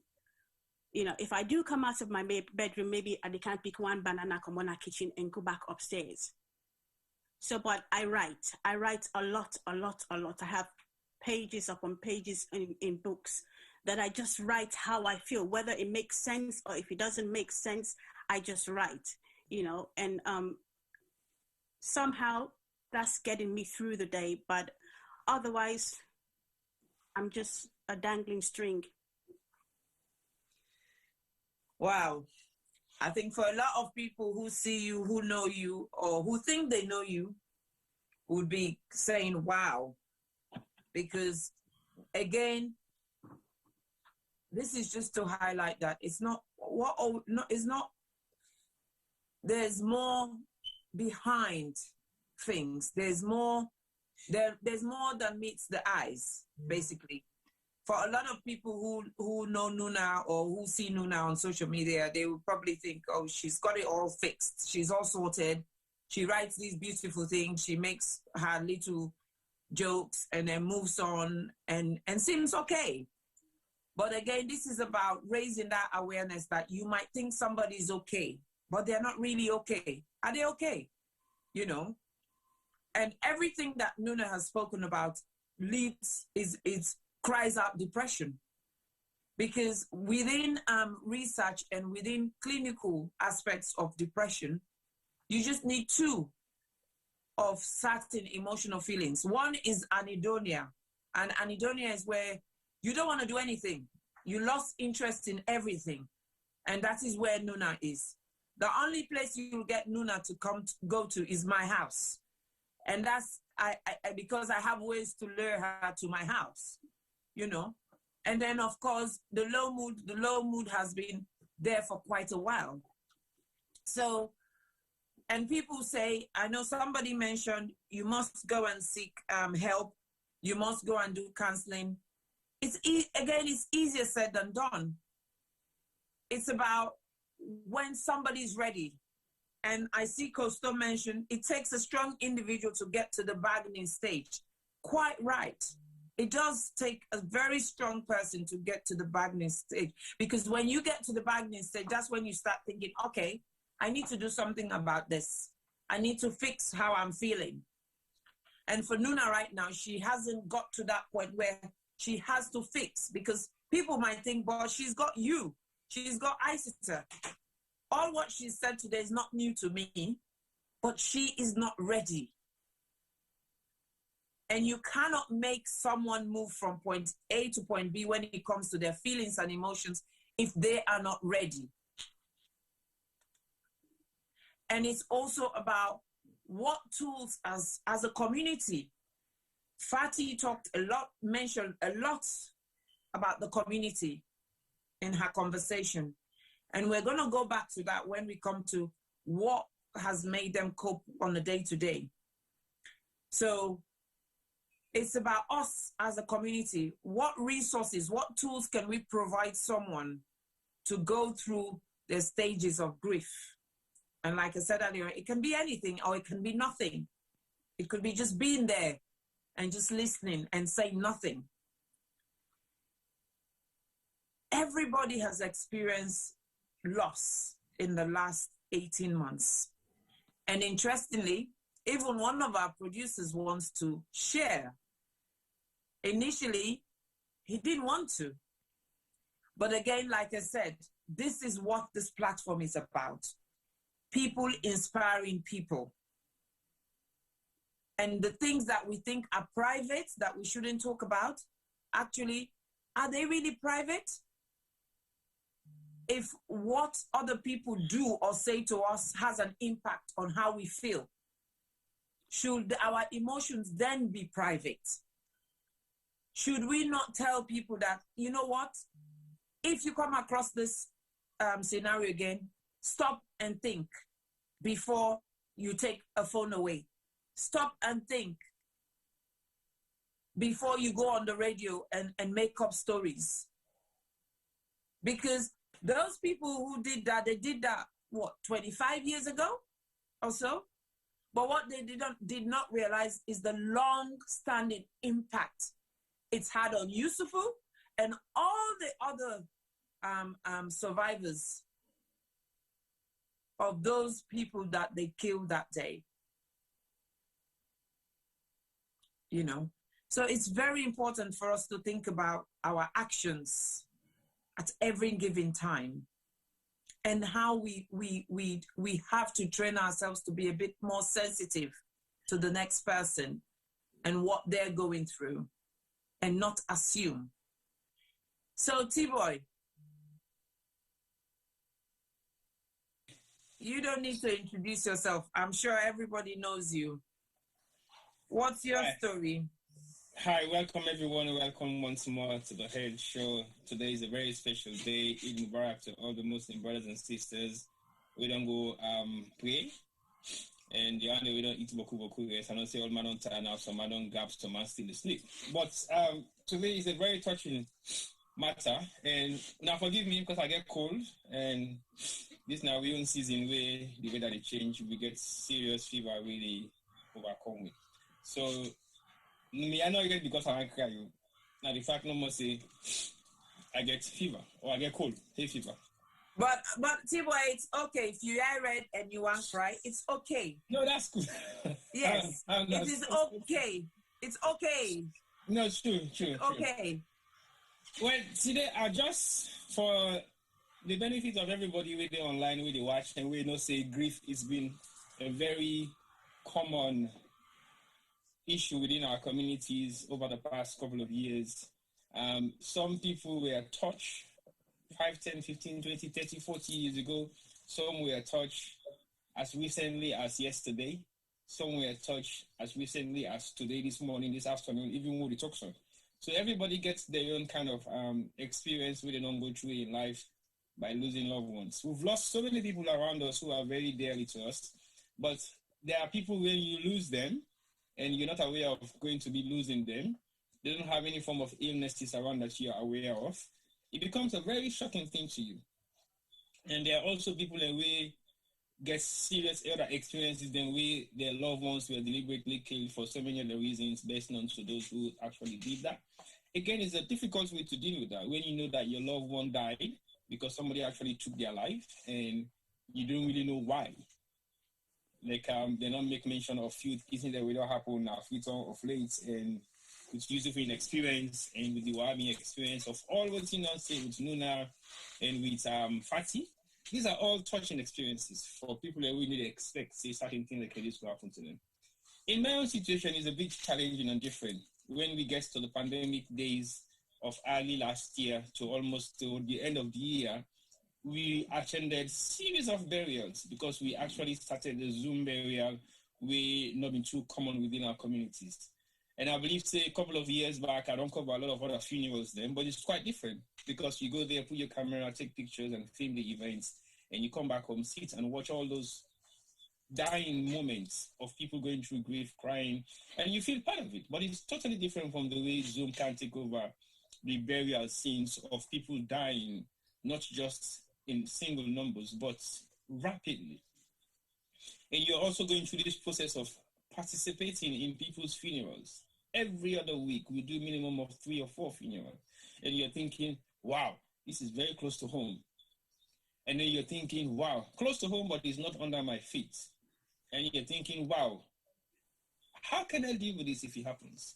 So you always know they anticipate things like this will happen, and you always push them far away until one deadly evening towards the middle of December, few days to Christmas, I have a phone call from Scotland saying, oh, is that you, T-Boy? I'm like, hi, what's happening? Thinking the person who was calling me was the person I was actually talking to, and not even realizing it's not the person that I thought I was talking to. And the message was passed on to say, the person where you believe they talk to, not saying they talk to you, but now you don't die. I was like, what? That was the mother of my son, Chad. So I'm thinking, no, it's not possible. So I was a bit shocked, like, what happened? They couldn't explain, but they will get me more information later on, but they just wanted me to know first. I'm like, wow, how am I going to deal with that? Thinking about the concept of dealing with it was one, thinking about the concept of passing this message to my son is another thing. And thinking of how he's going to deal with it is the ultimate worst of it all. So I had to take a deep breath. I'm thinking, okay, where do I go next? I have networks. When I say network, networks of people around me. But I couldn't pick up the phone and call none of those networks because I'm still thinking, is this true? Can't be true. Why will it be so sudden? What happened? What are the advantages of me dealing with this now or talking to people or saying X, Y, Z? So I said to myself, okay, take a breath, relax, and think about it. That is actually what I did for like a couple of hours. And then I'm thinking, what is going to be the next thing to do is to call Chad. By then, me and him get all the other kind of to go there. All they are vexed for them. Say, hey, you this, you that, you that, you that. So within that period, and I've been the vexed period with me to be the go-to anyway. I refuse not for the call and stuff. Then all of a sudden, you get a phone call from me within the hours of 8 or 9. Oh, Chad, where are you home? Oh, yeah, I'm home. Okay, come over. Come down with your woman and your child. They were quite happy to come down. And they were thinking, why is Granddad calling us? Because that's how they call me, Granddad. What's my Granddad calling me? And like when they talk to me, so something must have happened. Anyway, logo. That was the quickest response I get from them. And they were down as soon as I called them. So then candles, begin talk for like hours. Now going to 12. They arrive around 8:30 going to 9. And we talk just normal conversation like nothing really happens. And eventually, when they were about to leave, and I said to Chad, oh, you don't really know why I called you. He said, well, we've been waiting because since we've been here, you haven't said nothing regarding why you called us. And I broke the news. And the way he dealt with it was very shocking. Well, not really surprised because I was thinking otherwise. He just walked out and ran off. I have the child at hand. I couldn't leave the child, and then I have to chase him after him. Disappeared. And I'm thinking, where has he gone? For like half an hour, I couldn't get hold of him. Where are you? Saying his girlfriend to go, his wife to go and find him. Go and find child because I can't leave the child and go and find him. You have to go and do that. And then he came a couple of, almost an hour later, and we talked about it and all that stuff. And it was really, really, really heart-rending. And it is a situation that you cannot really predict what will happen next. So I was on the phone now, passing on the message to all the people that I know, Isata, Femi, and the rest of the people that are very close around me, to let them know this has happened. And yeah, so we have to deal with that. So around 12:31, I realized, oh, damn it, I haven't called my sister to let her know that Chad just lost his mom. So around 12:30, I picked up the phone and give her a call. And she picked up the phone. I'm like, oh, Chiwati, how are you? She said, fine. I said, sad news, Chad just lost his mom. And he was like, huh? Okay, T-Boy, I will call in the morning. That was it. I said, okay, no problem. Well, I'll let you anyway because you're late now. Drop the phone, stay on the phone for like another hour, and then went to bed. 8:30 in the morning, I was on the phone with somebody who called me from Freetown because they must have had the news that Chad lost his mom, and they were just trying to sympathize with me. And I was on the phone. This was around 8 o'clock, 8:30 in the morning. So we were talking, and my phone keeps ringing. And I'm seeing missed calls from Freetown, missed calls from America, missed calls from Freetown. I'm like, okay, hold on a sec. Let me call you back because I've been getting a series of phone calls from Freetown in America. I don't know what's happening. In my head, thinking, okay, I've just passed a message to my family members to say child's mom died, so everybody's now calling to sympathize. Maybe they want to talk to child, they want his number and all that stuff. It's okay, let me cut this call and then call you back. And the person says, okay, no problem. We'll talk back later on. And I decided to go to the first phone call that came from Freetown. It was my brother. Timon, what's happened? I'm like, what do you mean? What happened? Hey, what's happened? Talk to me now. And I say, yes. Charlie mama died yesterday. He said, no, not that. I'm like, what do you mean, not that? That's the only thing that happened on that table say right now. He said, no, Chibo, you did joke. No lie for me. No, what's in the toilet cannot lie for you? What's in the happen? What's happened, Fatu? I'm like, huh? What's in the talk? They say, Fatu don't die. And that's you, I'll be with them, I left the joke. And I cut the phone safe. I say, but you go sit down for it because I joke you the joke. What do you can talk about? Now that I pick the call from America. Again, my older sister. When she picked the call, when I called her, she just burst into tears. I'm like, what is happening here? See, when I hear the news, I say, how una go hear the news where me in London, me no hear. I hung up the phone again. And I called my brother in America. He was on the phone now saying, what's he gonna do? I'm like, what do you mean? What am I doing? You sit down and say, sister don't die, talk. I say, whose sister don't die? What you gonna talk about? Oh, sister don't die. I'm like, please, get off the phone. And then I hang up on your own phone. So I literally hung up on all the 3 phone calls I made that morning. And I actually called my sister to say, okay, you then say you don't die, well, I'll call you back last year, but if not true. I called and the phone was ringing. The phone rang and rang and rang and rang. Nobody picks up. Okay, what's happening here? I was still not really sure, still in doubt.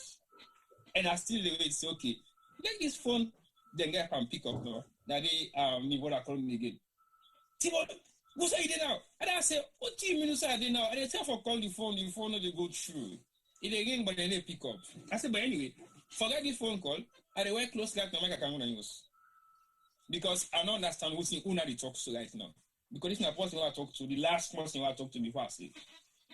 Everybody they tell me don't die. Come on, please.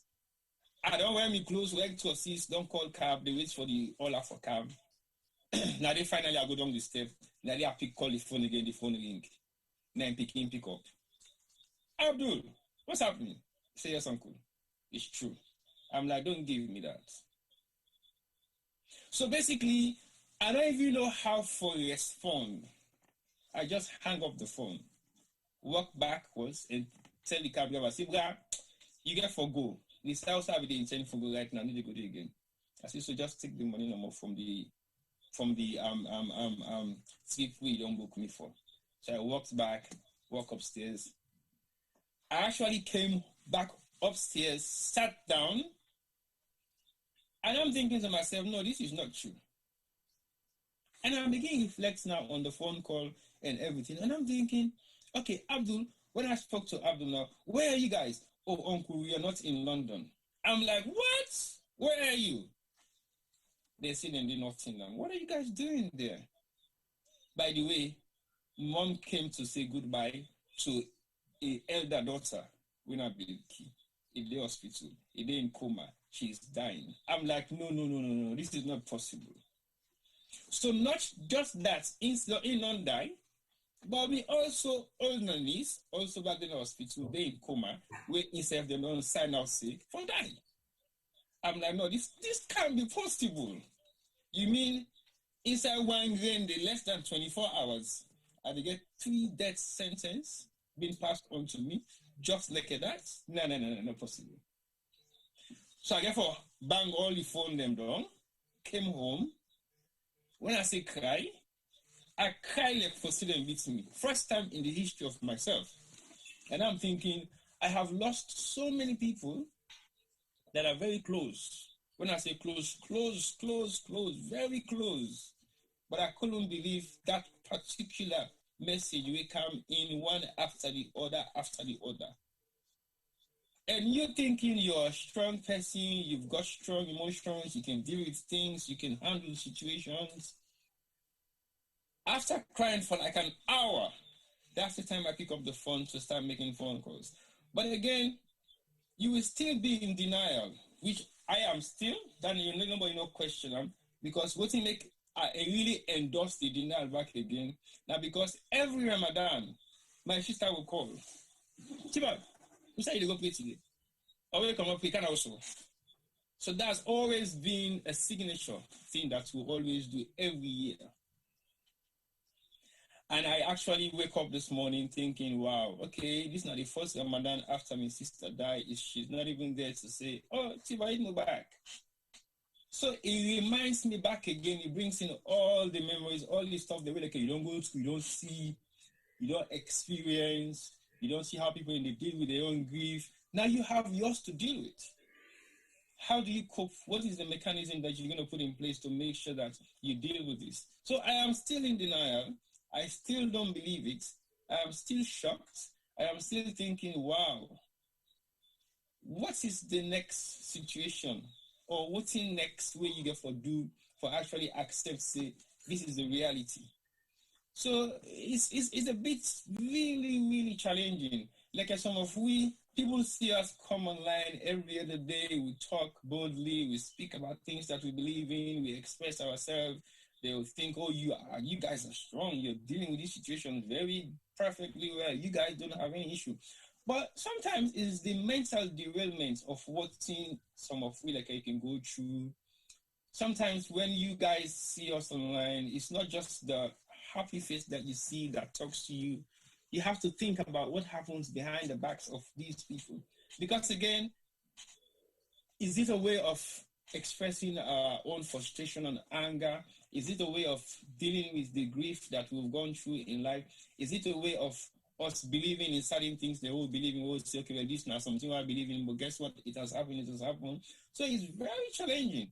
Challenging to the extent that sometimes you don't know what to do. Or you're dealing with the situation in a very calm way, sometimes doesn't help. So it's very good that we are talking about these things because it opens the doors for people to be able to discuss some of these things. And of late, when I heard about another loss, we're also not too close to me, but close, I couldn't sleep. Because I woke up in the morning, get to see somebody in the morning, and if it's travel, he did no more downstairs, tell me, say, oh, T-boy, who get begging, man? So God, if this is begging, if I know we don't plan for go future, I mean for council. Who that die? Now they tell me the positive, I say not lie. I said, when I die? He said, Striker died. I said, please, don't even say that. You mean Striker one? He said, yes. I said, but not lie. Honestly, when I came upstairs, I haven't slept for the whole night because I was doing something for that guy to take to Freetown, and I did not even shut my eyes. I came back upstairs. I was afraid to sleep. I was afraid to shut my eyes. You know why? Because I'm thinking, wow, a healthy, good-looking, strong individual, no sign of illness, all of a sudden, a phone call, or I'm talking to somebody telling me that person is dead. Look at me. I'm getting old. This is COVID times. There's reality around everybody to say when you get to a certain age, you don't even know what your concerns or what your medical status is. What if I close my eyes and I don't wake up? I was extremely scared. I refused to sleep. But what's in that is so powerful thing when God put for sleep, now like a semi-die. And except you tower for that sleep, you don't know when God will put on you to make you sleep. So on that day, it made me realize for the second time that many and so many of us are ticking time bombs. Ticking time bombs. We are working, we're thinking we are fine, we are healthy, nothing is happening to us medically that will be of any concern, and all of a sudden, reality strikes. What do? So it is not an easy thing to do. And sometimes I always say to yourself and to myself and to people, live and live. Live to live. Don't live to die. Live to live, which means stress is one thing that should not kill you, because stress is something that is inevitable. It will come today, tomorrow, and every other day. Find a way to deal with it, because there is nothing anybody can say to you that is going to amend that situation. There is nothing, anything can happen to you that will change that situation. You yourself, either you accept it or you don't. Sometimes I keep provoking my friends, like Nuna. I can always say to them, Nuna and Afiz are one people that I always say to, when I let them, I mean, they are so go, they don't go. When I for they put their altar on their profile, then I say because when police don't die, don't die.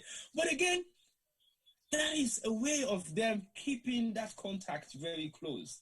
And I know sometimes when I say that to them, I just want for trigger the message. No, say, I know this is hard to let go, isn't it? But you have to. With me, my dad is a replica of me. So I have a picture of him in my house, in my bedroom. So when I walk out every day, I see him. Then I pull him out. So I open and look him, I didn't see him. So it's not by option. It's definitely there. So it is part of me now. And the reason I make him part of me. Imagine I haven't been to Sierra Leone for the time he died 20 years after. Now I actually cry tears. What would they do in 20 years, Sarah? Which was like 3 years ago or 4 years ago. Because that was the actual time where we get for sit down together as a family. Me, my big brother, my mama, and my other brothers and sisters, them. Now the same environment and accept say we can't do Sarah. So now the day that I actually feel say me papa die. Then I like more than 20 years back. So now something when they go. But you only get for leave and accept say this has happened. And when it happened, there's nothing one can do for change the situation. Deal with it in the very difficult or challenging ways, which is what we go through in life. But let we leave them now for the one the way we don't deal with. In terms of the one that we don't lost loved ones, like I'm Fatty, we lost in loved one with speaking and how the beginning and day. That's a permanent reminder. You cannot avoid that for the rest of your life because those kids are always going to be a constant reminder of their dad. Yusufu, they go through your same. Wab, they go through your same. Nuna, they go through your same. Maybe in Exeter West, also they go through your same. But guess what? Everybody deals with it differently. So within within the enclosed circle of Sierra Leone media, we've lost people. And how we deal with that is always the question I ask myself. What do we do? How do we talk to each other? We don't even have time to sit and console each other. That, I would say to you, that has never happened. Between myself, Femi, and the rest, we don't actually sit and talk about that. We don't actually discuss about the people who don't die around when our loved ones them. We don't even call their names. We don't even discuss what was it like. We don't even say, oh, we have all those memories of all those burials. We haven't even watched them because we are refusing to accept the reality of those things. So we don't want to be part of it to look through the process of what really happened. So when people then they say, where die no meet you don't know what it's like, it's fact. You don't know what it's like until he really meets you. But Mickey always just say, it's something that we have to live with for the rest of our life. And we just therefore find a way how we accept them.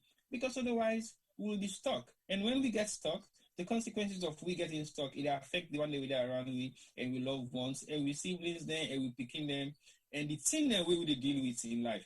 So it is very challenging when people then we don't see you, we don't lost somebody, then 1 month, 2 months, and then see they live lively, if you alive, happy, and then they'll be thinking, oh, look at yourself, you know, they even get caught system in people that don't die, or in man don't die, or in papa don't die, or in sister don't die. Now look at they make yourself so happy. You don't know what in that person need to go through for keep himself in that sanity state. Because it quick for make you lose that skill, for make you go on the cuckoo zone. Because your mindset is not stable. So anything when they bring come back your sanity, enclose them. Not mind what people are for think or say. Enclose them. And that's not your own way of dealing with it. If it get for hurt certain people, then so be it. Because when you go through that period, they need to understand what you go through.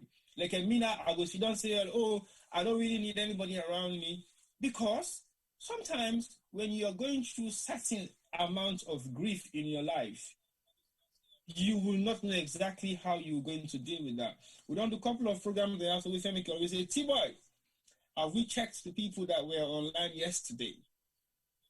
You don't check them for me, they know their states of mind. People and they we don't cry now we program them, we will not even know side and come out. When I don't reach out to them, because some of the programs they will talk about, so these are like emotionally struck programs that where you really watch them. As me and I talked before the program starts, I say, you don't even know what people go through. He said to me, oh, T-boy, no, make this thing difficult. I said, no, not telling me that what they. We live there argue. Because you know what you do?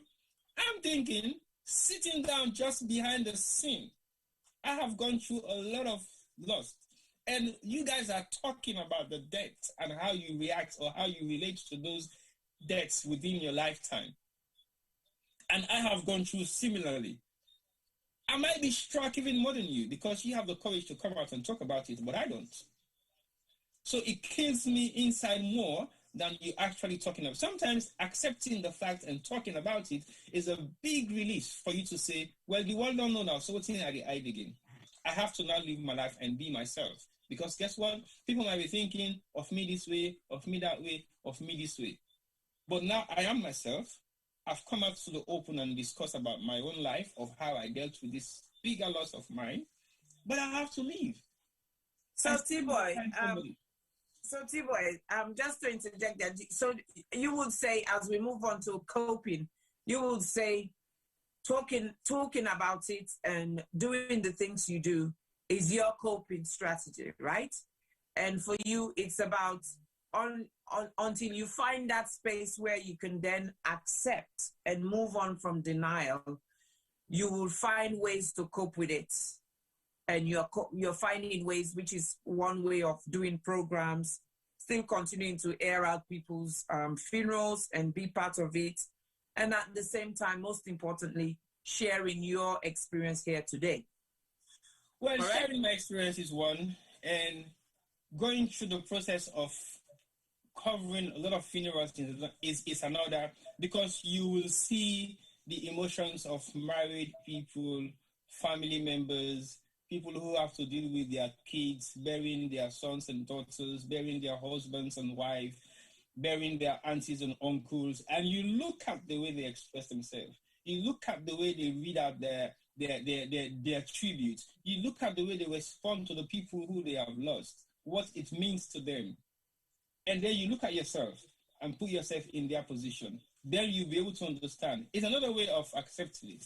Sometimes what we are doing is also another way, but I will not specifically say yes. That is one way, because we've been doing this for without burials or without sharing any form of grief. But most times when we talk about issues that are relating to people losing their loved ones, it triggers the memory of everybody again who have lost loved one within that sort of area or within that reach, or somebody who is that close. I would say so, yes, that's true. Okay, thank you so much for that, T-boy. We're going to move on now so that we can round up.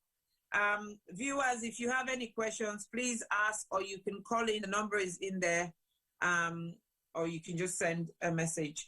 I'm going over to you, Fatih. It's a working evening, and people have to go to work tomorrow, so we're going to round up. Fatih, I just want you to just pinpoint your coping. How are you coping? What are some of the tools you've used, one or two that you've used in terms of your coping mechanism? And what will be your message for the community in terms of how to support people who are going through grief?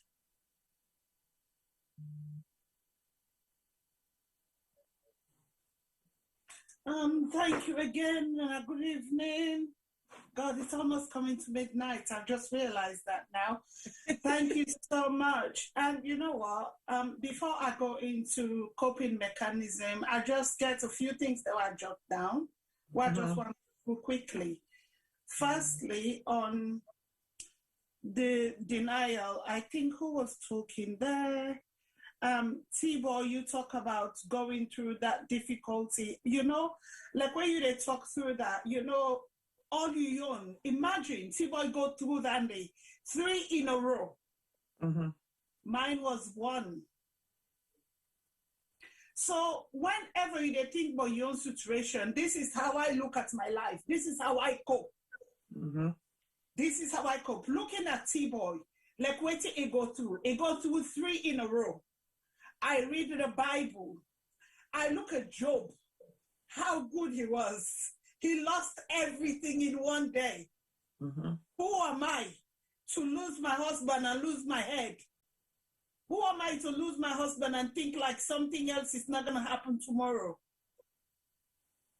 Anything can happen. So I just look, I will always miss my husband because there is no two Sheriff Ahmed Sharif. There is only one of that man. So I will always miss him. But when I look at, it could happen again. It could happen to somebody again. It has happened to somebody that lost 3, 4. I have to cope and live my life. I've got my children. Somebody talk about the kids that follow. I think it was T-Boy. You have to cope because you have other people that follows. I've got 3 beautiful girls. If I don't hold myself, if I become like daddy, I didn't miss daddy, or daddy's death meant the world has ended for me, then what have I given to my AKS girls? I will give them nothing because later on there will be nothing in society. And for me, my purpose in life now is to look after those girls, to love them and bring them up the way God wants me to bring them up. So for me, when you talk about how do I cope, I look at my kids. I know I have to do it for them. I look at myself. I know my purpose is not done. You were talking, Aitata, about sharing. I'm reading this book. It's called Purpose Driven Life by Rick Warren, which tells you, like everything we go through in life, somebody else will learn from that. So for me, sharing my experience is because somebody will think they're having it the worst way. But if they hear your story, it might be a healing medication for them. Yeah. So for me, sharing my story has nothing to do. I have nothing to hide. I'm as open as a book. Because whatever you hide, one day it's going to come up in the open. So why do I hide it in life? I just let it out. You not get nothing for cost me with tomorrow. Because whatever I don't tell you, if you want, you go do. I don't get party there where I don't tell Bobby said, they don't go there, don't go do the opposite. So I don't keep my own. I let it out. Use it against me, it's up to you. But I know one day it's going to help somebody. That same book lets me know when I be the reader, it talk about grief. This is exactly what I write there. It said the reason why we grieve so much, because when God make human being, and not make human being for die. We were destined to live forever and ever. We were not destined to die. So our innermost being is to live forever. So no matter how old this person is on earth, you never want them to go. No matter how sick they are, you never want them to go. But this is the journey of life. You were born, you're going to die. Because sin has brought death to life. So for me, my coping mechanism is holding my Bible, reading my Bible, because I know I come from dust, I'm going to go back to dust. But at the moment, why I'm here is to love. I love everybody that I come across with. I give what I have to give. I give what I don't even have. That's the bad thing about me. Because I love to love other people. And that's the same love I'm sharing with my kids. I just hope and pray that one day they will be able to be self-sufficient and grow up. Like somebody was saying, you papa in picture they all over. Me man die when me picking 2 years of age. The only thing that keeps that baby alive around my entire house is a photo of my husband. And I'm gonna put those down because they were 2, 5, and 7 when their dad died. Am I gonna put that photo down for who? So they will grow up not thinking of their dad? No way. I want them to walk around and I want daddy to stay in their mind. Daddy is dead today, He will always be there, but his spirit lives in them, and they need to know him. Wow. That's how I cope. Thank you. And talking of community, in my own area, unfortunately, I don't live within Southeast that much, so I'm not really involved with a lot of things within the Sierra Leonean community. But Usai Ade, around Abbeywood, I'm really involved within my community here. I go to people's house, I talk to people. If somebody get problem, I will cancel. Then go call me, Fatty, can you talk to local council, or can you do this, can you do that? I link with people because I just like to see people happy. I'll walk in the streets, I greet everybody I meet. I don't know you, I'll greet you. You answer me, it's a winning. You don't answer me, at least I'll greet you. It says in the Bible, love your enemies, love everybody. What profit does it do to you to love only your friends? Now you put it there, you can just love them, but if you love the one that when you not sabi, now that they make the world go. So for me, the community, especially where Ahmed died, the Sierra Leonean community were come to me rescue. I cannot put a price on that. So all what you get for say within the Sierra Leonean community, unala will come out, now they support other people them. Like how I say, we'll go up and bury. You don't need to go tell the person now for cry. I remember one day somebody came and you say, Fatty, they cry, they talk too much way, they cry. That's how I grieve. I think, I recall the conversation me and my husband have. I want to talk about him. I want to talk. This man was my everything. So if I want to talk about what he was talking to me, he was telling me my life will never be the same. That is not words that was coming from him. It was a word that was coming from inside. Maybe a last word. God, they say, left again, this word. Me man, they go, and they tell and say, no, go do me this way, no, can I also do the body? Who could have said I should say those words? So please, unallow help other people then for grief the way they want for grief. Just be there. Call on them, check on them, support them in whatever way. But don't impose your own way of grieving to anybody, because we all grieve in a different way. What's the name again? Nuna, right? Nuna. You know, when you talk about asthma, that really resonates with me. When my man died, I get bad asthma. The only two way they help me with asthma, when my man go fit on, they bring for me for feather. I never know I had asthma all my life. Ahmed when go fit on, and then fall them. When anybody went to fall, say, now give me the full feather, me wife need them. I never knew I had asthma because nobody would sleep in my house till my husband died. I go hospital. The lady go tell me, oh, do you think suicidal? Do you do this? I said, no, I don't think suicidal. I've lost my husband, but I don't think suicidal. If I suicidal, who will take care of Batabira Abigail? These are my life. Oh, do you think you don't want? I said, I don't feel like going to a party at the moment, but I'm always outside of my house. So basically, oh, we've got. Sorry, Fatty. Do we have someone calling in? Hold it there. 1 minute, Fatty. We've got a caller. I don't know if maybe they have a question for you. Hello, caller. Introduce yourself. Do you have a question or comments? I just have a comment. My name is Francis. Thank you. Hello? Yes, please Hello? introduce yourself and comment. Can you hear us? Okay. My name is Francis Bande. I'm the CEO for Cool and Cozy Restaurant. This is one of the best programs I've ever listened to and witnessed from the Australian community that deal with our well-being. Thank you. It's very important, and may God bless you guys for saving lives. Because whatever you guys are doing, you're not only having a show, you're saving people's lives. Yeah? And one of your presenters, Tibo, was talking about Striker. Striker is somebody, listen, it touched everybody's life. Up and down, I'm still asking, what have this guy ever done to anybody that is wrong? Nobody in this whole wide world can ever say anything to me that this guy has done that's ever wrong. May his soul rest in perfect peace. Amen.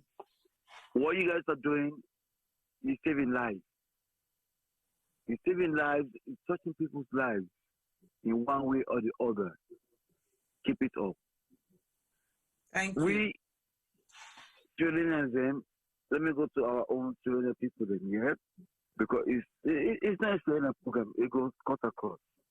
Me at the own restaurant, me at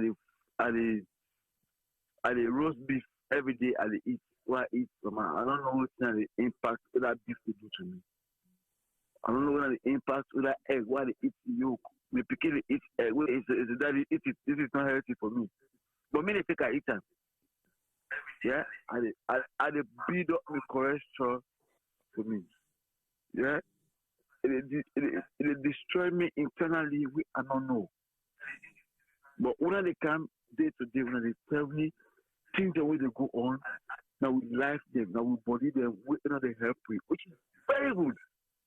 Because when they be each other's keeper, you look, you watch something medically, you understand? You watch and say, no, this is not good for you. You understand? Okay, the lamb, but at the end of the day, it is saved my life more than waiting, make me save. That money put cranberry, it is save more. This is a very good program. Thank you. We Thank demand you them, so much, Francis. we demand them to get more denier than the woman them. You understand? We demand them, me na one example. I'm not ever no say I get high blood pressure. Pastor I go do how they call them, go do in my place. Now I go, I tell me GP, I say, man, check me pressure. My GP check me pressure, and it was 145 over 108. I never knew about that. I never knew about that. Pastor check me pressure. The guy watched me say, the doctor said, the doctor for Nigerian guy said, no, it's not you. They know me. It's what's going on. I said, I have too much pressure, my business and whatever is going on around me. They said, no, I need to check the machine again. I checked the machine 3 times. Always make it final say, the pressure is up. Now, to God be the glory, the pressure don't go down. Yeah? Now I go for don't die. They go say, hey, that man, now which more? They don't know juju. They don't no, rubbish. Thank Because you so much, we don't get Francis. time for go check, we pressure them. How to go to medical people that may look after we, may tell we things the way they want to. So this program, they don't open the island. Last week I called Little. Follow begin to go jog. Mama, me and I will jog first. You understand? But I will make a call people there, lead to them, then they come on board, then they help free. You see about the people they do, when they look at the government doesn't get paid. No. What's this so? A lot of people they take it for granted. It's not taking it for granted. I'm a living witness. I don't see her. Sure. I don't witness her. And I think, Francis, I'm not cut you word, but I think what we need to do, I think I need a whole program with you, for you, where you go come, you go share your experience, and also, like you say, educate other brothers for say, you know, we have to do something. So thank you so much for calling. We appreciate you. We just want to round up and keep watching. As you know, the health show is here almost on Thursdays. Please watch and learn and share. Okay? On Thursdays, listen. On behalf of Full Inclusive Management, if we could do something towards this health show program, listen, we will fund it, we'll support it at any time, because we know what health business will do to all. Yeah? Well, that is amazing. Thank you. And as you know, or if you don't know, the health show adopted Ward 2 at Connaught Hospital. So right now, I need £15,000 before October. So yes. if you can open a box so that when people can shop or buy food, they can make a donation towards Ward 2 at Connaught Hospital, where they deal with breast cancer patients now, Mama Salon, I would appreciate it. And of course, anything here, you're so I'll come and find you, Francis. Okay, we restaurant, na UK and Salon, we always willing to do that for you. And we personally will do your personal donation towards that. Because now we own Zakat, that we put. Now we own we own Zakat. Now we own we own charity. Charity do towards humanity. You own Sadaka.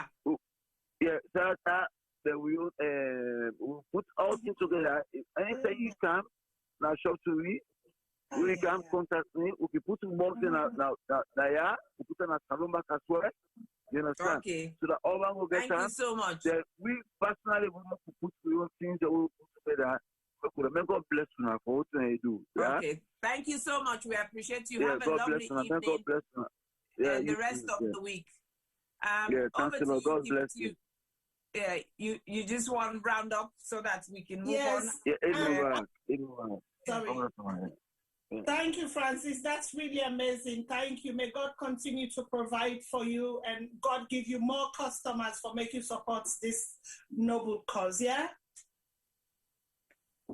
And thank you. Okay. Yes. So when you're talking about like sleepless night, I went through that. But for me, it's only when Ahmed passed away, I went to the doctor. Then one for put me on depression pill. But I've read about it, I've listened to things, and I know it's not. This is something I've been suffering all this time when my husband was here. So I kind of one day I just got it out of waiting. I go pick medication for me picking them. But the sun was so hot, and this is exactly how I feel at night when I couldn't breathe. Do not see me. It go like, Mr. Sharif, what's happening? I said, it's because I walked from home to here and the sun is so bad. I said, this is what I was trying to explain to the doctor. But whenever I come in, I don't have appointments at that moment. So you don't see how it triggered me. I went in. My breath was so low. Straight away, they gave me emergency pump. And then I said, you need to check my kids because they are always doing the same thing I am doing. And it realized 2 of them have got asthma and I've been suffering from asthma.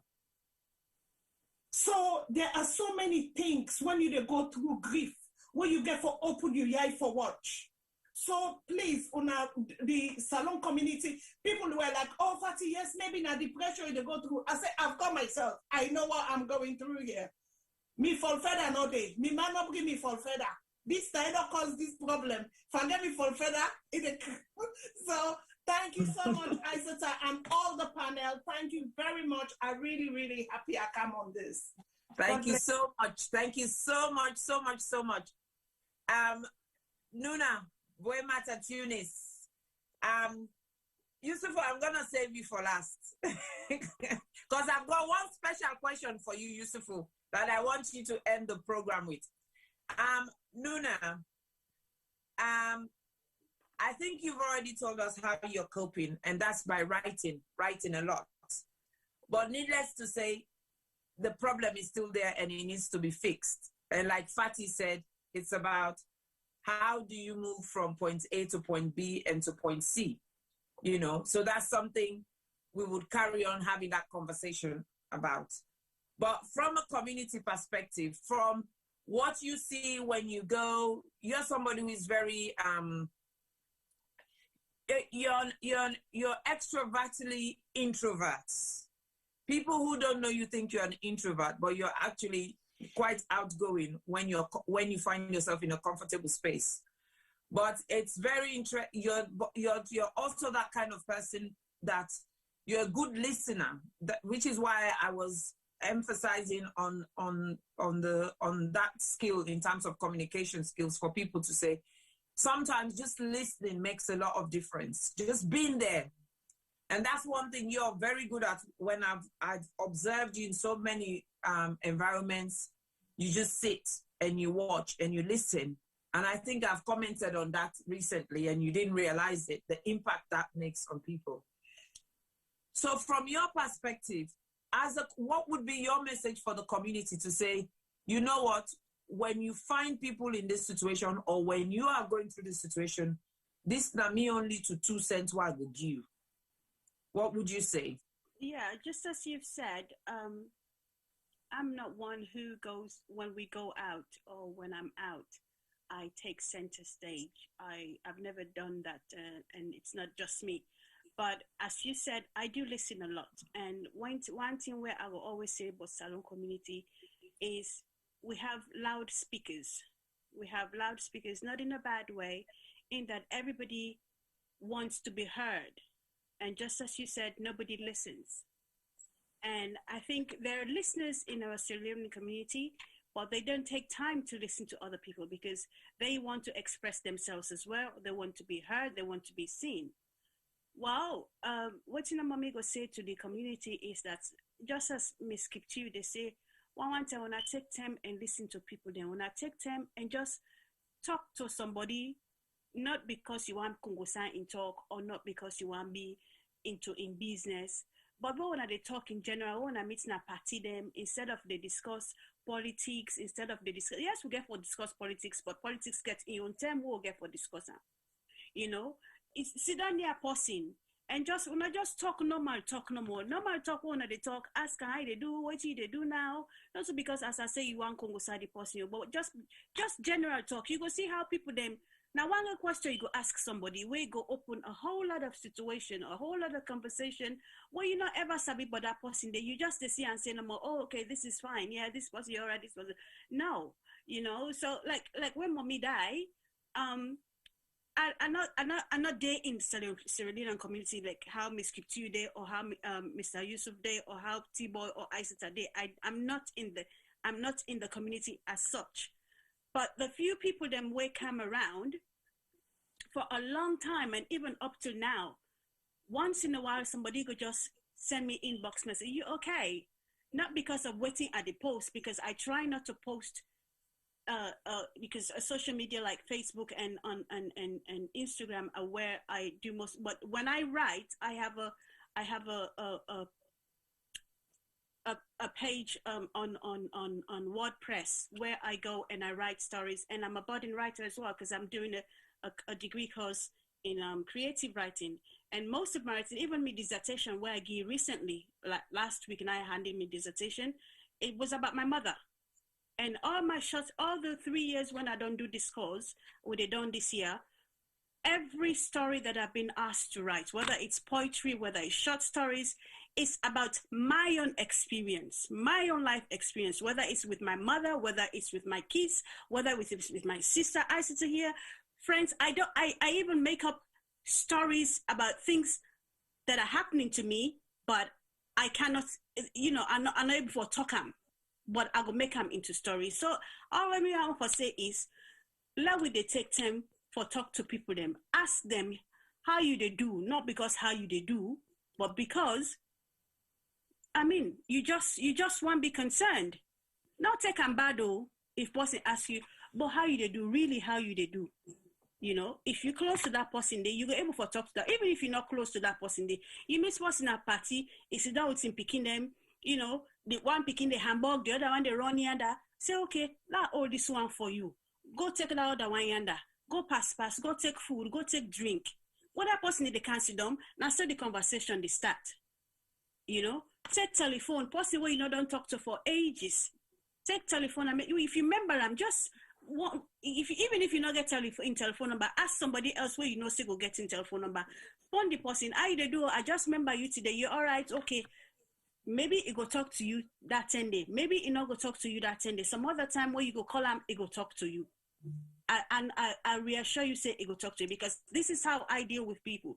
I get me very good people them, my sister-in-law, Isata, and other people them. Sometimes I can just cut off on them, not because I don't want to talk to them, but because I want to give them time for let them get a waiting that they go through in their own space at that particular time, in point in time. If I didn't have them face all the time, then go tired for see me. Then go gains for talk to me. But if I give them space, maybe 1 week, 2 week, 1 month, 2 months. There are people that I don't see for ages. But if we take na telephone, they talk. We they spend 3-4 hours na telephone, they talk. And then from that 3-4 hours every day, every week, every month, every something, then go must get in touch. We go must get in touch, you know. But as I say, me on me way how I cope with me mama in that one is I write, I wear in clothes them, I wear in jewelry, I listen to a favorite music them, I talk what I'm picking them. Like me boy picking, so you not ever meet me mama, but me girl picking that in namesake. So we share a lot of things. I mean, my mama and me guy picking. So we share a lot of things. We can just don't know more. We are two boss cry, or we are two go just remember something where we talk the story about time. We laugh. We forget what dandy. So for me, that's how I am coping. Even though for now I still don't know where I'm at, which is it's just I don't know, but that's how I cope. So I'm just encouraging anybody else in the community, if you're not able for see the person all the time, if you remember them, call them, you talk to them, or if you're not able for talk to them, ask somebody about them how in they do, if it's okay for you to get in touch with that person. They small thing like a dan they go make that person feel good about themselves and feel say they're special and feel say you involved, you know. Yeah. So, that's in my own 2 cents. Okay, thank you so much, Nuna. Thank you so much. And it is so true. And thank you. It's about tapping on the next person, checking on them. And it's okay as well, Nuna, to not know where you're at in the grieving process right now. Yeah. Like I said, grief is a journey without a destination. Yeah. The most important thing is you recognize where you're at. As much as you don't know where you are, but you recognize that you don't know where you're at. Yeah. And you're looking at ways to manage that. And I think that's very important. Yeah. Yusufu. Thank you so much for having me on the show. You're welcome, and thank you for honoring my invite. Yusufu, I want you to share with us. I think I know your coping strategy. You don't miss Little Low. It's still there. Little. You said I used to feel the last two. Yeah, I've tried to contact Little. Oh, okay. I've tried to contact him several times. He did look quite tired, so I don't know. Okay, yeah. Sorry about that. I thought you just missed him. Yeah, no. Yusufu, I think I know your coping mechanism, but I know they jump before I work at first. But the other thing where I want to let you end this program with is once you've highlighted your coping, it's not about the message you send to the community. What I want you to touch on for us is the impact our traditions and culture has on how we grieve, how we as Sierra Leoneans more, how we they grieve, how they waiting at the impact with cultures and tradition. Simple thing like when somebody died, where you go now, the first thing they do, they don't turn that person in picture all. They say nobody know for look am. You know? So those kind of things, like Fatih mentioned earlier on, she just wanted her phone. She wanted to make a phone call. She wanted to see, she wanted to check, and that was taken. Oh, Nuna wants to say something quickly. Yeah, sorry. When you don't touch on this tradition, I remember, I think that the only thing that they were a member but mommy in funeral, you know, I felt like it was an out of body experience. But I remember say, you know, the cover where they can cover the coffin with. Uh-huh. And we don't hear it plenty time where they can say, hey, now for where you pull the cover by the clothes now for go one time. And we got to the grave site and then they tell me say, oh, draw the cover close and go. I was like, who's I to go? Where do I go? There's nowhere for me to go. I have nowhere. I'm not going. I refuse. So I pull the cover, I wrap it around me, and I still tin up the. Oh man, they say, hey, no, make like go. I said no. I know they go north side. I refuse to go. So and after a while, everybody just left me tin up, you know. And I honestly, that was that whole process of the funeral. That's the only thing I can remember. You know, so I'm just wondering why was I all then, you know, later on I the one that say, was I all then thing they are come out? Why make I forgo? I mean, this is my lifeline. the very last thing where I need for do is be there when she is put in the ground, and you tell me to leave because of tuberculosis, you know. So somehow it made me angry, you know. So when you don't touch on this tradition, I'm like thinking, okay, this is that's for me, it's stupid. Yeah. So yeah, sorry. Thank you so much. Beautiful. Yes. Over to you, sir. A very good question, Dawande. I think traditions, cultures, they're always there on how people they observe death, how people they observe birth, and so on. We must understand in terms of African culture in this way, birth and death, we not see the two as any different. If you check African culture, you will realize say now 2 10 they celebrate for you. Okay, maybe 3.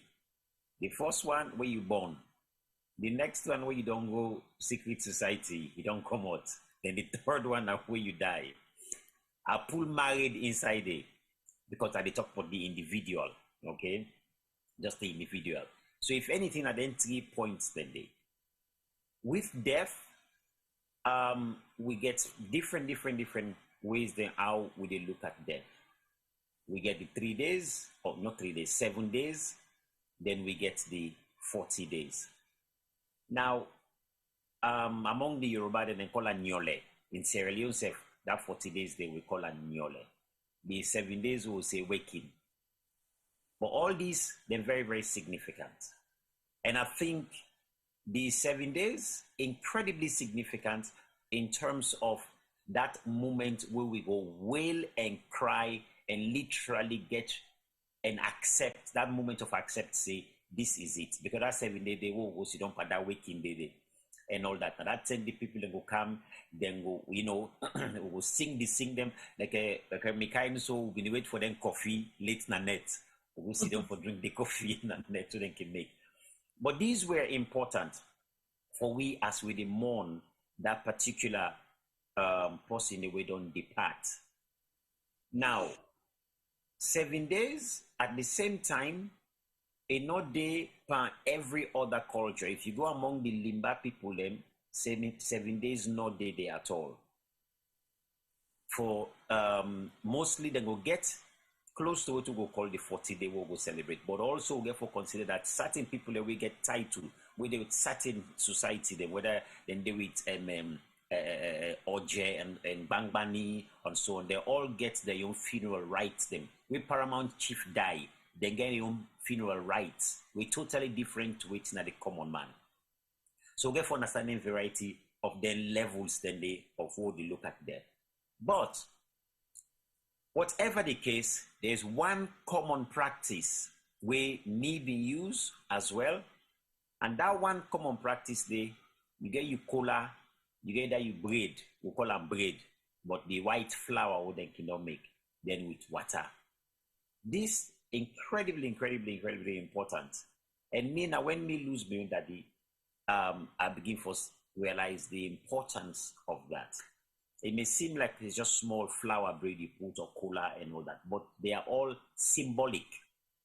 And I think we come up with tradition. Now one of the important things that we'll get to understand, the symbolisms in them. We will take something no more small, but that's something that's small. If you understand and say, like would they say it like this? So it will represent something much bigger for the connector. So cola is about peace. Cola is a way you share energy. Yeah? So that's important. So what they put that cola there, now a balance na life. For make you achieve balance na life. Then you get peace na your life as much as there's a bit of trouble going on. Water, so important. Water na the one whole body, you in a medical person, we body 75% of we body na water. So water incredibly important for we as the source. We in a way we don't come out from the sperm na water. Where you go back na the womb na water. So water important for the day for help we sometimes for cool we self down, if you like. All these are symbolism stuff.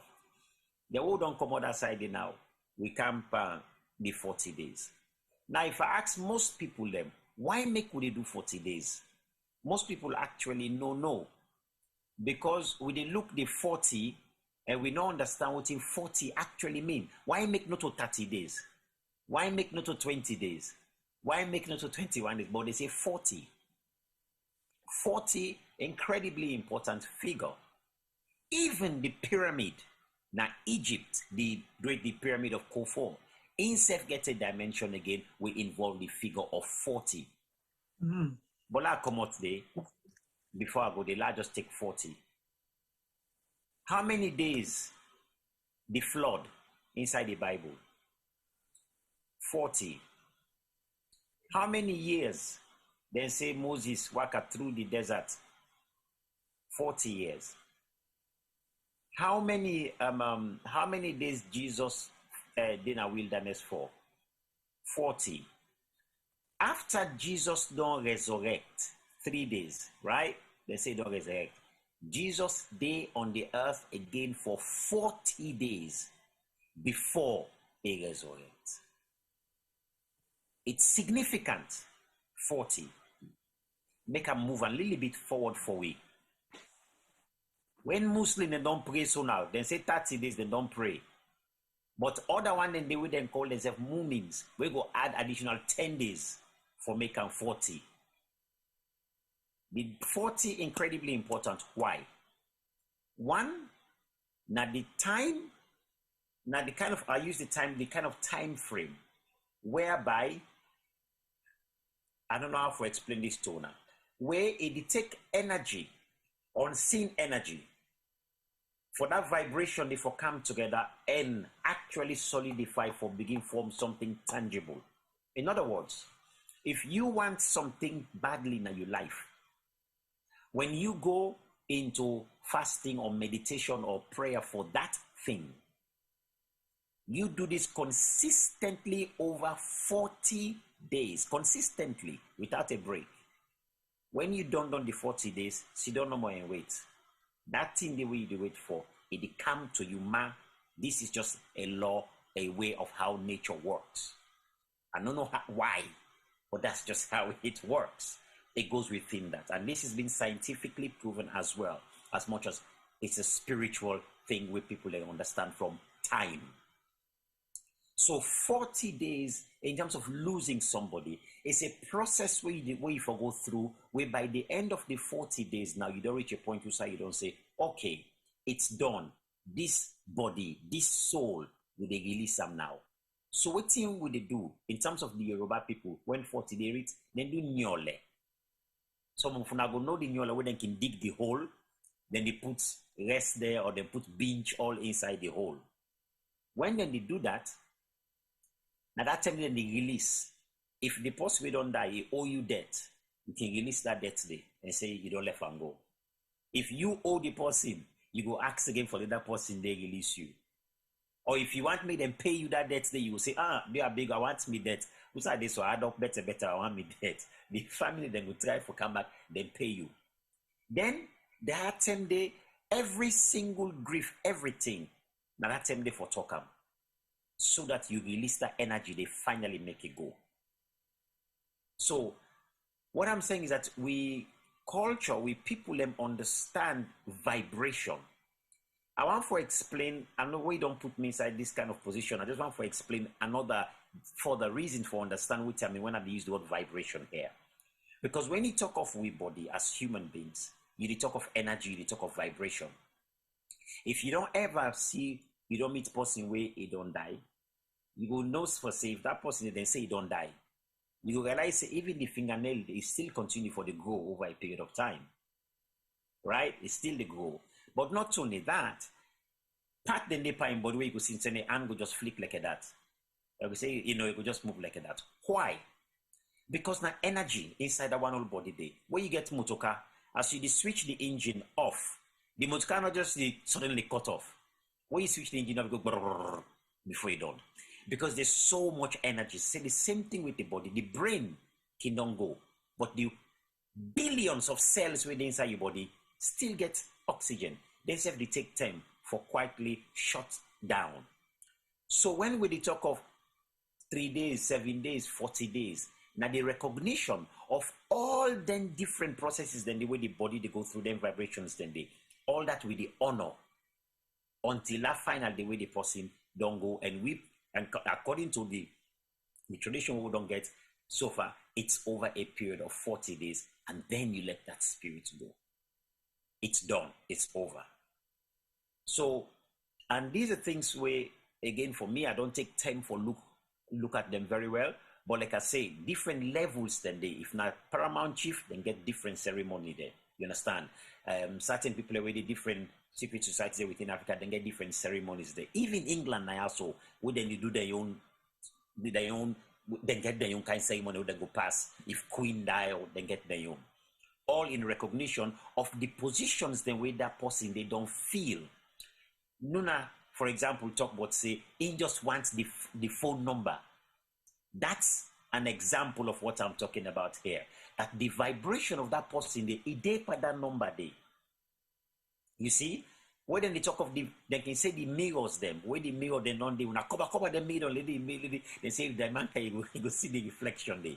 What they're simply trying to say to you is that your imagination, because like I talk, it's really don't, it's like I say they work up this step. Fine. Mirror, they reflect. So would you try for say, not go there? Because when you begin for see all it's like the person they live all over again. When in fact, what you want to do, now for allow that spirit they forgo. And that is not to say that energy they, because at any time that energy they, just as a thought, it's with you. Make you always tell people and say, the person where you don't go, he is now more with you than ever before.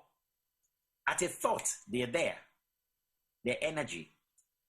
And la rap again is the way they camp and this ceremony for understand these things. Is that when the person don't go, they go, breath don't come out so. As the breath come out, in an instant, that breath, according to the Bible, it says, God breathe life for make we come out. Breath, not so. As he come out, that person the essence that one day. What's in that put that breath? Suddenly, it's everywhere.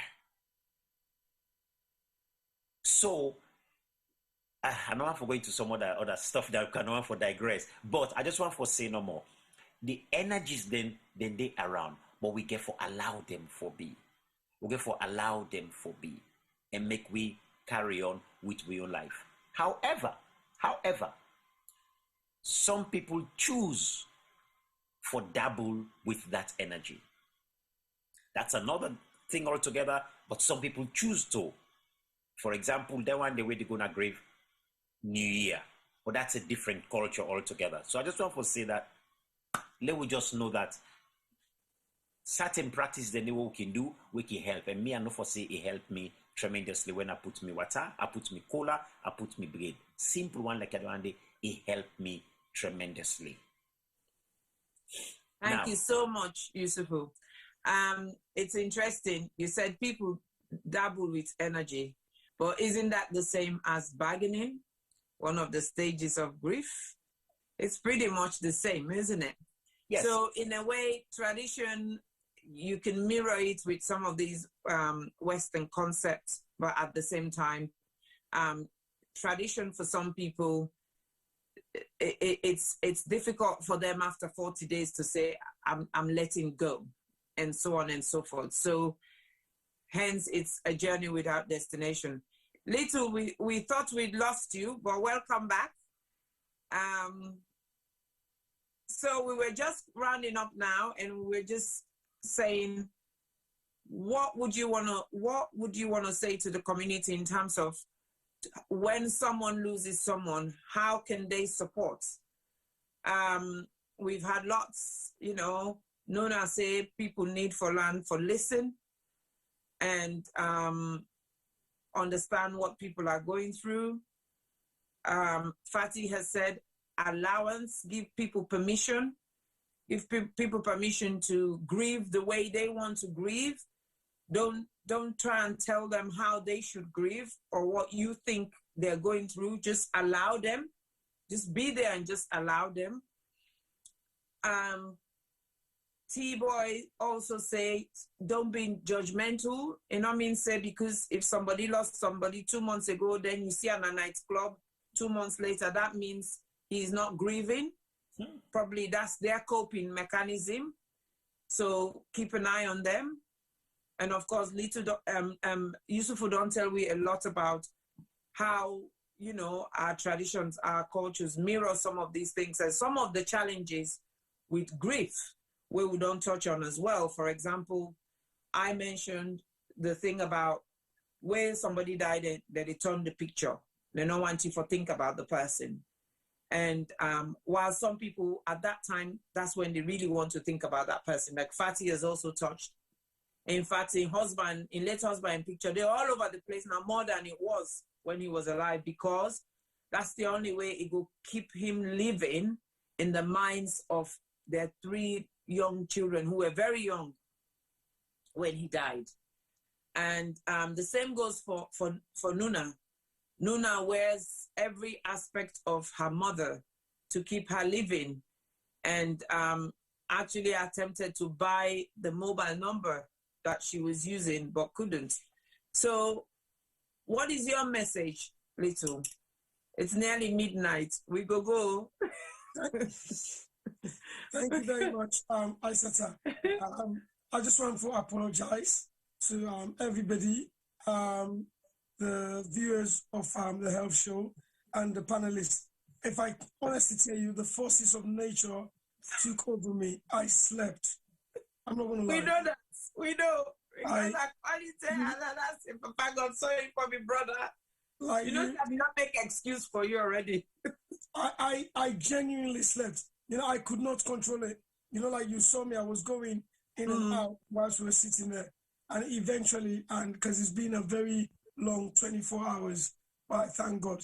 So I do apologize to yourself, the rest of the team and the viewers. But I'm glad I'm a little bit refreshed. Everybody has said mostly what needed to be said, but I'm going to try and find one word to squeeze in to that, and which would be something else. So everything the panels have said, empathy. That's my word. I think what we need to do and what we need to ask the wider community to exercise to those of us or those people that are going through grieving is to empathize with the grieving person, because in everything that everyone has said, from what you've just mentioned about T-Boy saying somebody going out to let their shoulder down or let their hair down, or to what Nunu is saying and the rest of the other panelists, it's correct. We shouldn't be judgmental. We can't assume, because nobody knows what is processing, how much energy, which Yusufu has said, that's transcending in the mind frame of the individual person that is grieving. We have no knowledge.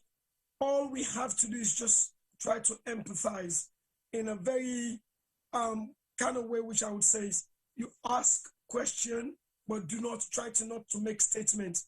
Are you okay? Is there anything I can do? What do you want me to do? And you allow those persons to answer the questions. If they choose not to answer the question, you understand. You try to reframe your question, or maybe try to revisit those same questions, maybe at another day. Maybe the timing is wrong. So really and truthfully, my co-panelists have said it all, but I really wanted to squeeze in that word, which reflects to what some of the statements that my co-panelists have said. But I think empathy, because one of the other reasons for that is we are a society or community that's easily to either use the ballpoint pen to point the finger, to point the pen, or to point the finger directly at the other person, and not understanding by sticking one finger out, there's a remaining 3 fingers, not 4, 3 fingers coming at you, and then there's another isolated finger, which is the thumb, sticking up, telling you that, hang on a minute, have you looked ahead?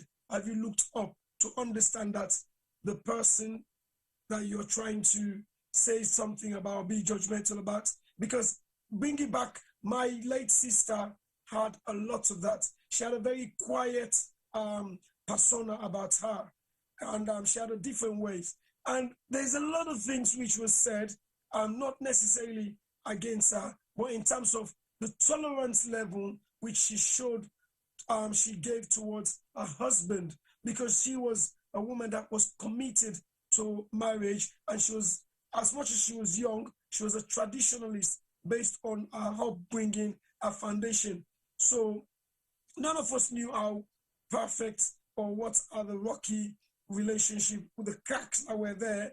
But when she passed, the blame was going directly at the deceased, and she could not defend herself. Do you understand? She could not defend herself, and it left people like myself angry, and angry in what we said at the beginning, because I was major confused, because should I get angry at what I'm hearing towards my brother-in-law, or should I just get angry at my sister, or should I just get angry at myself for failing to have that communication with my sister? Because we were close.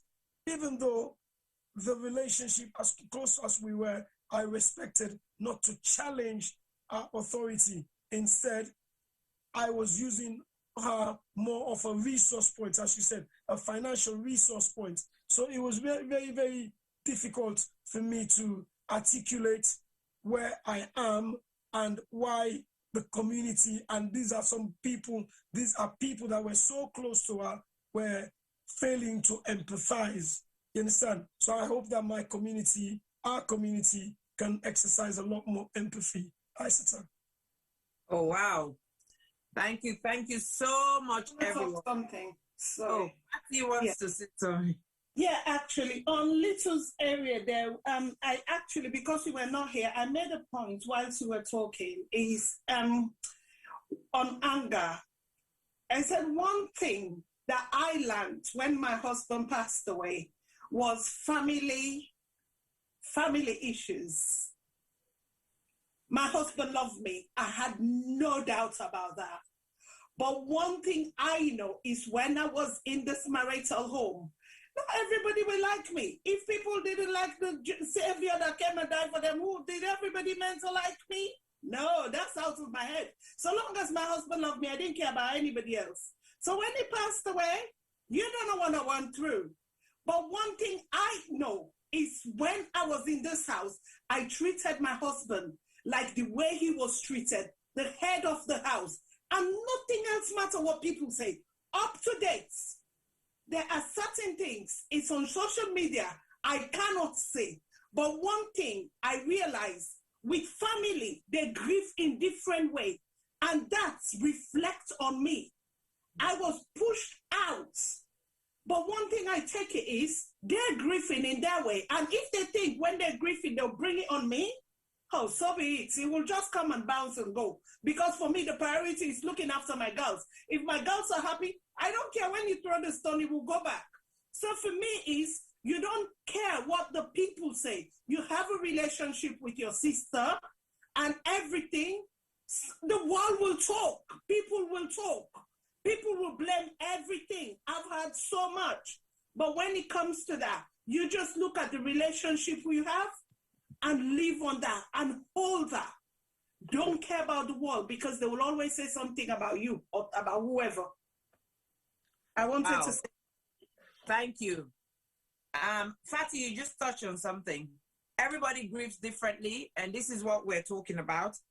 But what's dangerous about everyone grieving differently for the same loss is when others try to impose their grief on you and project their emotions and in a way try to force you to grieve the way they want you to grieve, or because of their grief and not being self-aware of how others are, what they say, the words they use, the actions actually has a long-standing impact on you as an individual as well. So my people, this topic is a topic we can talk about for the rest of the night. The panelists are tired, but then every so often when we say no round up, somebody go here and he say, oh, I want to add this day. So it's been amazing. It's been an eye-opener. It's been fascinating. The viewers have been very tuned. I mean, we still have people, it's nearly midnight and we still have people watching and making comments and so on and so forth. Aisata, yes. I beg, dear, I need for say this, and it's not long at all.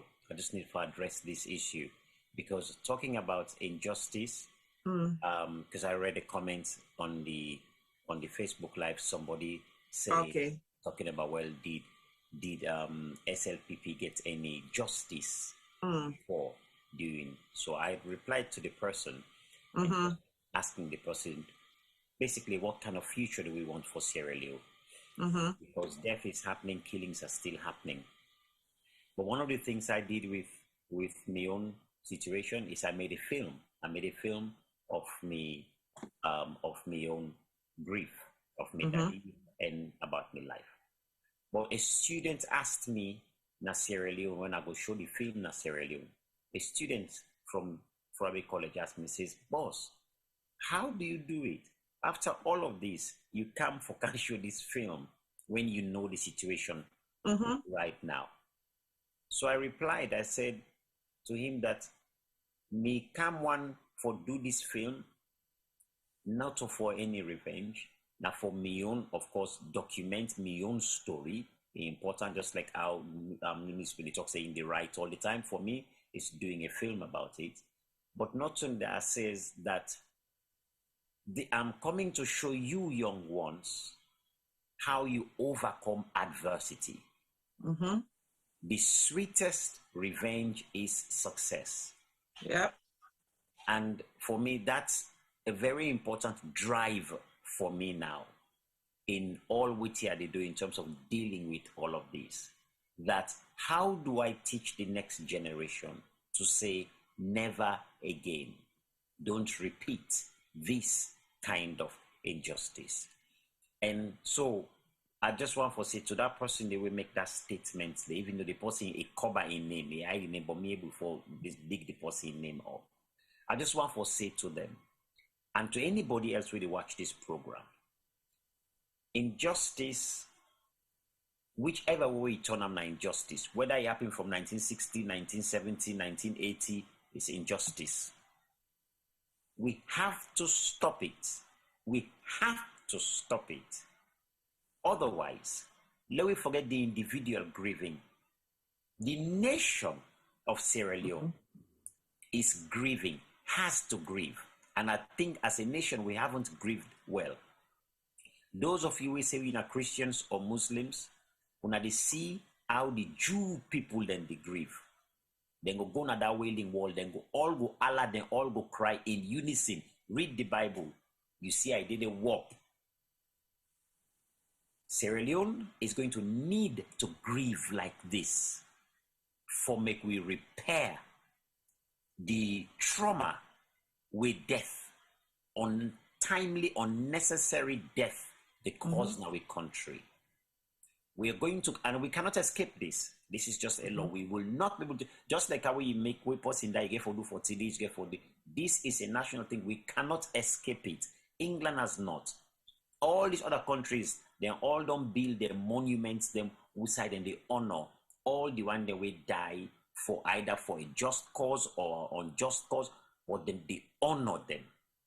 Sierra Leone as a nation cannot ignore this. We're going to have to do this in order for make we stop injustice and teach we picking them never again. So if person die, lay die with some dignity. If he die, lay die be in a natural cause, and we get the way for deal with that. But this one is no joke. So hopefully that person there go listen, make you understand. This is not SLPP APC. This is the nation, the soul of the nation, the energy, the vibration of the nation has to be healed. We get for mourn that as well, for make we heal with country. Wow, thank you so much. I'm really glad you touched on that, Yusufu, because I think our country as a whole, we're very lost. for every time you try and bring out a serious conversation or an issue, as long as you relate it to a government, you have people who jump on and start attacking, because especially if it's against their own political party and so on and so forth. People need to learn to understand and realize that they have to separate issues versus politics. Issues are issues. The reality is, as far as you're concerned, injustice was served to your father. Your family woke up, they sat down, somebody came, or some people came, they snatched your father away. The next thing, he was murdered. And then the next thing, he was accused and blamed for all sorts of things. And then the next thing, people who you shared bread with, you shared food with, you played football with, were going on radio, people who you felt you trusted, were going on radio saying, I've got proof, I've got evidence, and so on and so forth. Or were even part of the crew that went to collect your father. So that is injustice. Whether he did what he did or not is not the matter here. Who did it or who didn't do it is also not the matter here. What we're trying to address here is loss and the process of going through that loss, which is grief, and the stages of grief, which I think all our panelists have beautifully talked about and addressed. You know, we've talked about denial, and it could be long-standing. We've talked about anger. It could be like a pendulum. We've talked about depression. Again, it might not be clinical depression, but we all suffer from low mood from time to time. We all suffer from loss of interest from daily activities from time to time. We talk about bargaining, you know, from a traditional cultural perspective and from a Western perspective. Shall I let go? Shall I not let go? Or should I blame myself? Should I not blame myself? Or did this happen if only I'd done this, and so on and so forth? That's all part of the bargaining process. We've also talked about acceptance. Have we accepted what's actually happened to us? And if we have, how do we move on? You can accept but still be angry. You can accept but still feel depressed. And you can accept but still bargain about where you want to place that. So please, my brothers and sisters, our fellow Sierra Leoneans, both in Sierra Leone and in the diaspora, this is part of our healing process. As a nation, we have so many things we have to look at, so many difficult conversations to be had, so many issues to be raised and dealt with for our nation to become whole again. Not about who wears which color or who is where, who is there. It's about what makes our country move forward, what makes us as people move forward. Because like Lito said, if you cannot empathize, if you cannot show empathy for somebody's loss, then how can you be conscientious? If you cannot feel for the next person, how can you know how to manage their emotions? If you cannot listen to what somebody is talking about and you all want to talk over each other, how are we going to hear the issues? How are we going to hear the cry of Mama Salon? How are we going to hear it?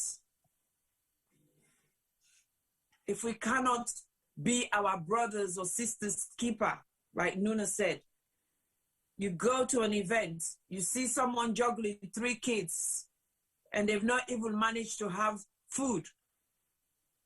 How about just going and saying, reaching out to them and say, oh, do you want me to get you food? Or shall I sit with the kids and you go and have food? Those are the things we have to think about. Excuse me. We have to move on. We have to move away from pointing the finger. blaming others.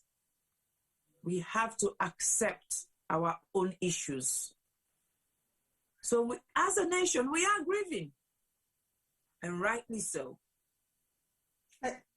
I said 1 minute. Yes, right there. You know, when you're talking about grieving, it's not only, like for me, what I'm going through or what we're going through, it's not only my husband that have just died. My dad and my mom, they've got so many other kids. But for me, I've only got one sibling in my life that we're same mom, same dad.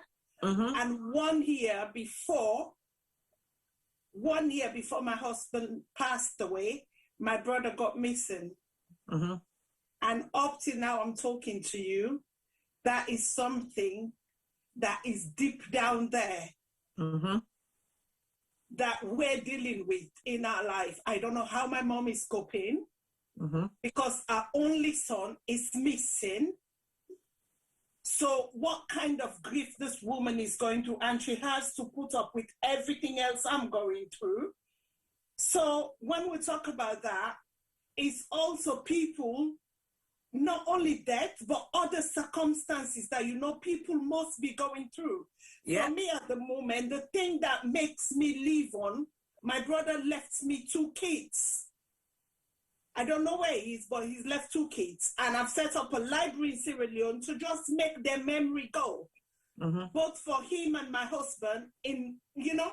So please, let's just have that empathy of whatever circumstances you see people going through.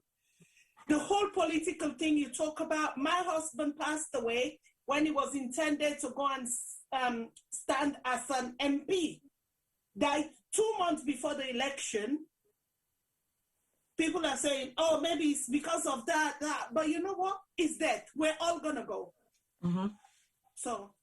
Absolutely. And you're quite right. Like when we started, I said, grief, and we're bereaved in so many different aspects, not just human nature as well. Because I think as a community, we have to think about a lot of things. We have to look at the bigger picture, and we have to try to be very sensitive to others. Time and time again, when people are having terrible times or challenging times in their relationships, especially in matrimonial relationships, people are separating, they're going through divorce, or they're just going through hard times. How many times do we have the negative energy, this energy that Yusufu talks about, the negative energy of it? How many times? And that's grief. Somebody has been with somebody for 10 years, 15 years.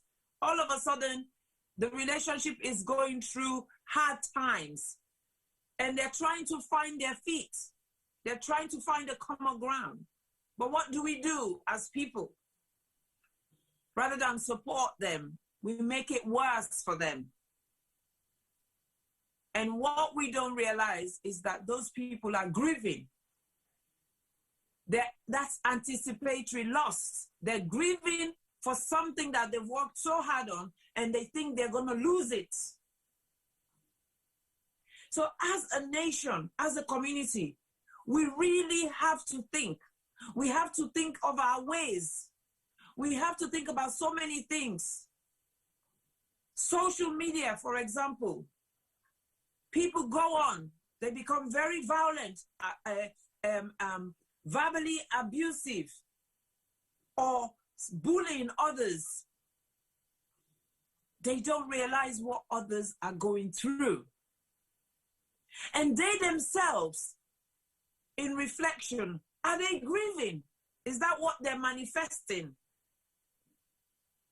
As anger, frustration, and so on and so forth. So as a people, we need to think. We need to think and start naming things. Because I think our tradition and culture of just not talk about it, is not for you to talk about, is not for you to say, is affecting us a lot. We need to start naming things and not be worried about what people think. A lot of people would have thought today, wow, so Nuna is depressed, or she's feeling depressed. But she doesn't sound like that. She writes, she jokes, She makes comments. She motivates others because that's her coping strategy. Everybody has their own little issue that is going on in their life, and they find one way or another to cope. Sarah Gem Media has told you one of the ways they cope.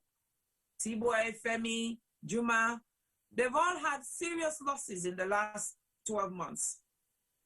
But coming on air almost 3-4 times a week, it's distraction therapy. They're distracting themselves to actually look at what is within their own circle. And that's their coping strategy. So let's stop judging one another. Let's support one another. And let's care. Let's be kind. Let's be kind to each other. Let's be kind. I always say to people, be kind. We have to be kind. We've lost that. We've tremendously lost that, and we need to find out how we do it. I don't know, Yusufu. You maybe you need to concoct some cultural, traditional stuff for whatever, or you DJ Little, you guys have to come up with some sounds or beats that would all, when we hear it, we all go into the kindness spirit and so on and so forth. But otherwise, it's hurting. It's hurting. There's no hope for our future generations. There's no hope. There's no hope. And remember, what will be the grow up? If they say person don't die, we they afraid, we not they pass na that road they again safe. If they say that person don't die na that host day, we they lay. But now, picking another afraid die man safe. Now they see person die by the time they made a don't go thief in wallet. One day I see some serious horrible accident happen na the highway na for go I think Makeni. By the time then they go video the body, then they don't strip, then they don't thief the shoes, they don't do all sorts of things. No respect for the dead, you know. Before you don't. Before we get all them things that they say no command run show they pass. If run show pass by you. Of course, now we know that now where you get eczema or where you get the rash. So, but we had things that we believed in, that guided us, that kept us in the narrow path. But now it seems as if we've lost all those values. We've lost it. You know, this independence, a young man or whosoever it was that made that story, that video, that talked about the games we used to play, that talked about, you know, Akecha Anakam, the stories, you know, helping the elderly, saying yes, ma, doing kanda one, kanda call, you know, all those, you know, I was like, wow, when are we going to get this back? Or how are we going to, where have we gone wrong? How are we going to pass this on to our children? What are the children of today in Sierra Leone? What story they're going to tell? We had that story. That young man was able to share that because we had that. But what have our children got? And our children's children, what are they going to share? You know, so us as citizens and individuals, we all have to take responsibility. Because yesterday we've talked about individual grief, but actually our nation is grieving. And we all need to go through that process. And for me, my worry is a nation that will get stuck on anger. What would that mean for our nation if we get stuck on anger and not be able to move on? You know. So ladies and gentlemen, viewers, thank you so much. Panelists, it's been amazing. We all have to go to work tomorrow or today, but it's been great. Thank you. Femi, thank you so much. Let us know when we're off air so that we can debrief. You know, I had 2 cents today. Hi, Pawi. Hello, Isata. Hello. Can you hear me? Yes. Adele. Yeah, I'm here. I want to say welcome, but it's not a welcome again. A good night. Yeah, I sat here, I listened to the stories. Some of them I know some of the story them personally. Others them I don't hear from afar. I feel sorry for una all, but I believe say we all don't go through grief we all don't go through grief for years and years, but especially this last year, we all go through quite a lot as a community. Me said the experience me own fair share of grief. I know we go through all that day. But one thing I go get to say is it's hard to forget. Especially when you lost somebody or we lost people away. I'm not gonna say popular, but we're well known because any side you go, people and they look you, them boss cry. Them boss cry now. What do you expect yourself to do? It's so you relieve and relieve and relieve the so over and over and over and over again. So when we be young, with the two parents and they go begging all the time, I can ask myself, say, then people are so bad, all 10 and go begging, they not get other things they for do. But now we say don't get to that age. We literally, begging months not the pass. We go know somebody, we close, we go get a friend of a friend, a family member, and we go them begging there. So, I mean, the amount of 10 them in the last few years who they take days off work for go begging. We with one party then ki wonder say, what's kind of family in there? So we get so because they don't really go to funerals. They go to the immediate family and that's it. But we get a bigger family. I think it's in a village in the main Pekin. Almost mama them, almost daddy them, who we all get. And in we community, we have to honor these people. The last 12 months has been hard. Because apart from the grief where people are not able to get chance for grief properly, people are able to say goodbye. People when they die in a hospital, you can't even go see them for the last few 10 them. Even after they don't die safe, so they get restrictions, they enable go they enable go the burying either. So imagine the kind of grief the way they happen, and as Yusuf say, we haven't been dealt with. And sometimes, we get to look at how we deal with the encounter. So, I mean, me personally speaking, I think I totally agree with T-Boy.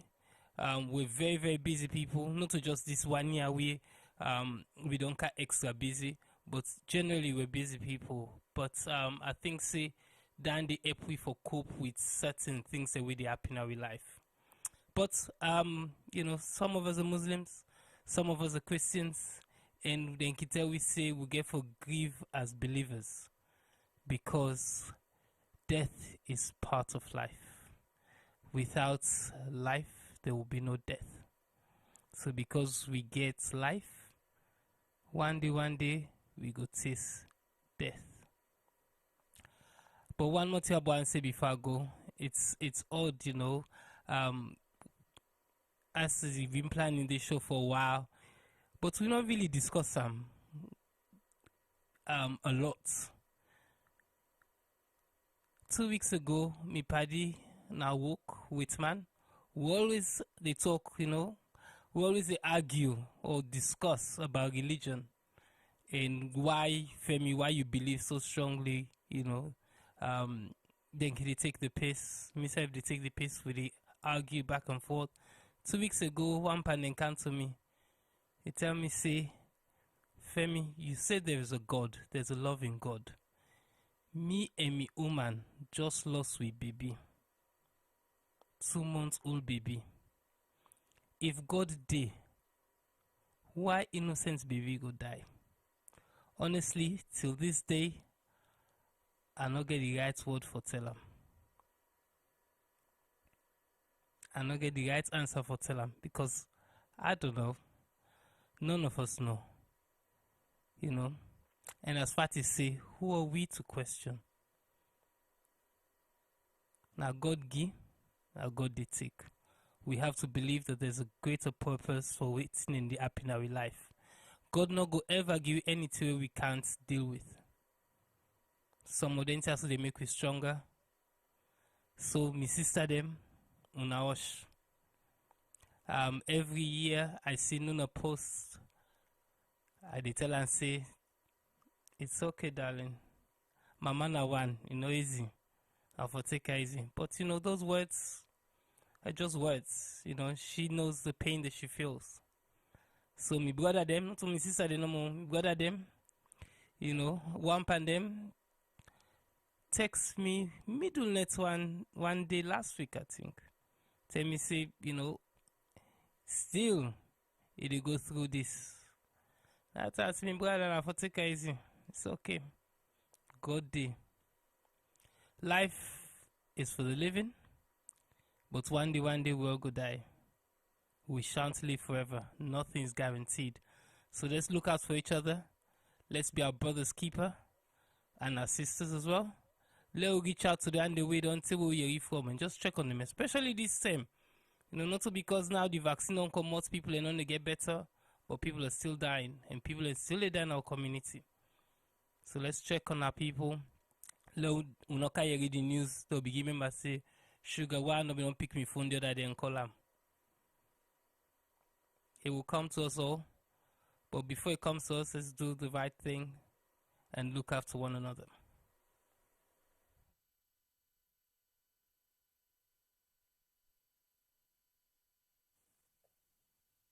Thank you, Femi. Good night, everyone. Good night and thank you. Good talking to all of you. Thank you. Do you guys want to wait a little bit to debrief once we go offline? Okay. Thank you. Really good. Really, really good. Are we offline, Femi?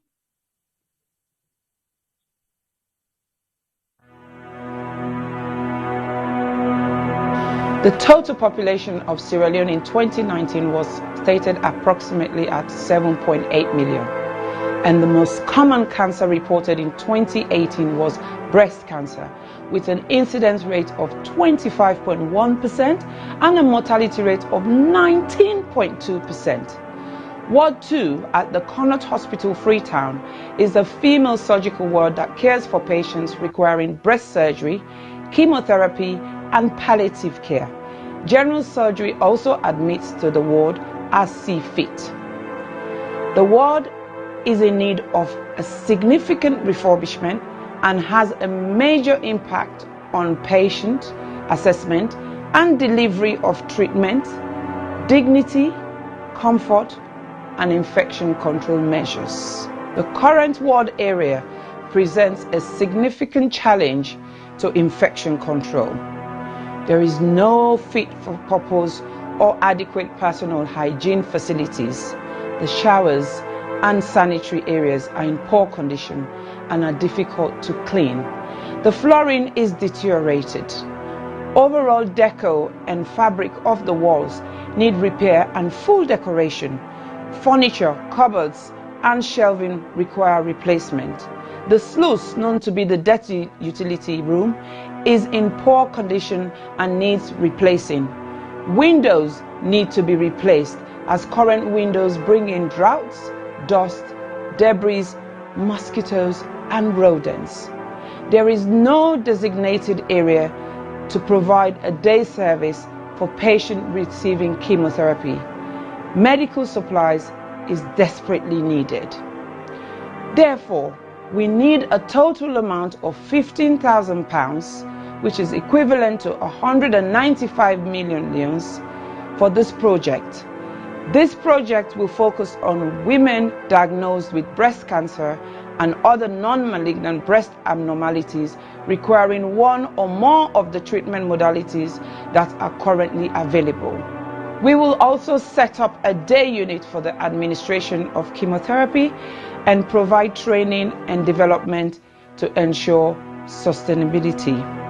Therefore, I am pleading to all individuals, organizations, and local businesses, and every Sierra Leonean and friends of Sierra Leone to make a meaningful contribution that will never go in vain. Ways to contribute will be seen at the end of this clip. I am Aissata Cissé Jallow of the Health Show Partnership Program. Remember, your health is your wealth.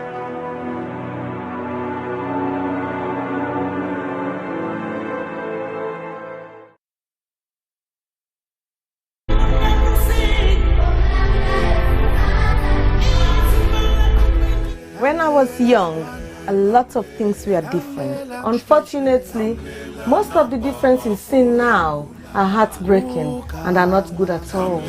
Before now, men were strong protectors of the weak, fathers, brothers, lovers, sons. Their mere presence guaranteed the safety of women and children. But what do we do now? Men harassing and raping women. Men sexually abuse little girls. Men battering and killing their wives.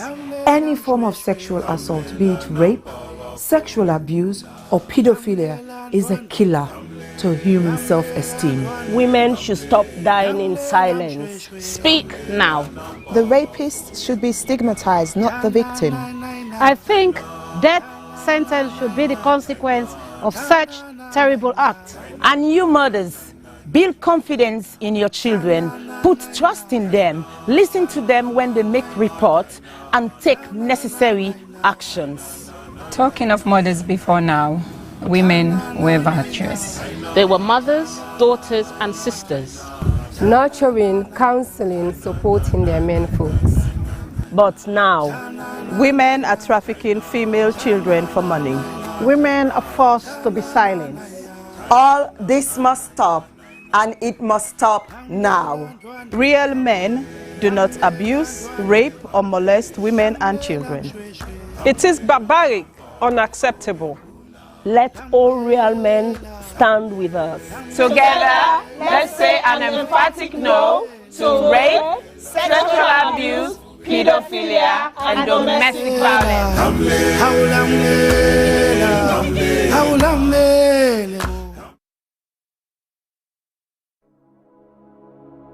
Hello, my name is Josephine Kamara. I'm the founder of You Can Do It Foundation. You Can Do It Foundation is a charitable organization based in Sierra Leone, West Africa. You Can Do It Foundation has been in existence for the past 2 years. We have been fighting gender-based violence against women and girls within the community. During the past 2 years, we have been offering psychosocial support, counseling, court fee, medical fee, including school items to the survivors of gender-based violence.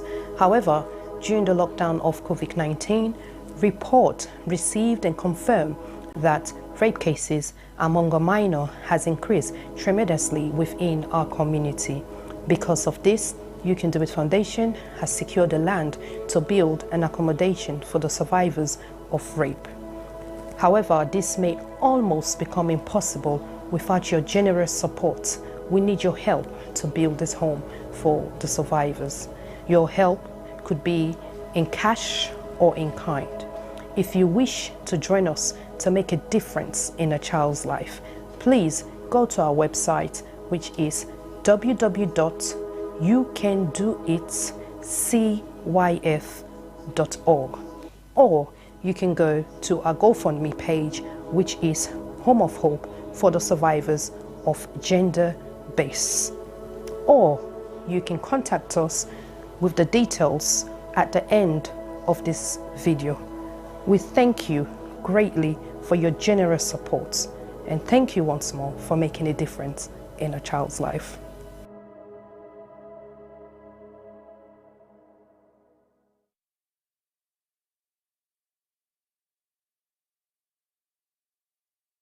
I was raped multiple times by my aunt's boyfriend when I was 6.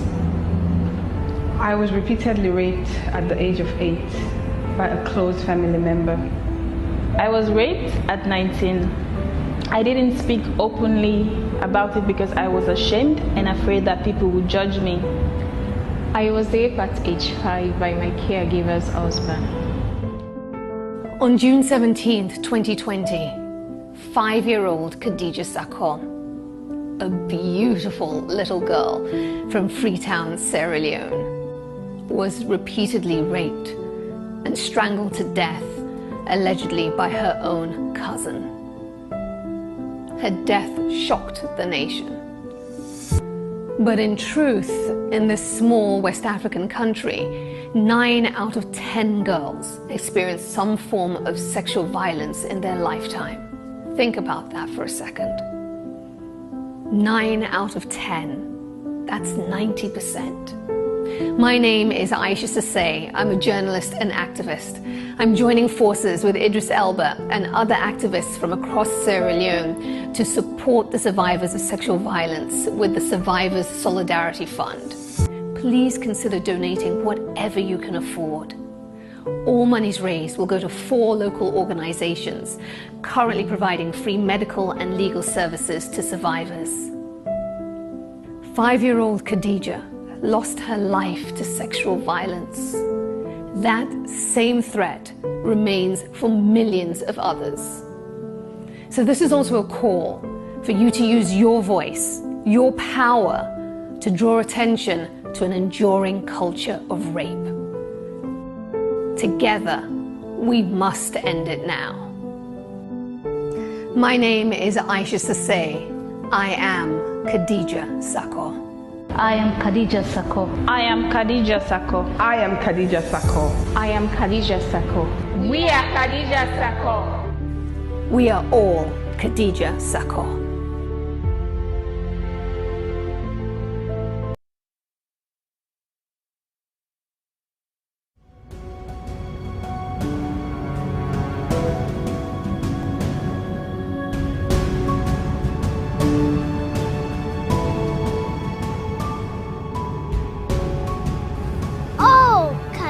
To my friend, she was the brightest at our level, even though she was as innocent as the heaven.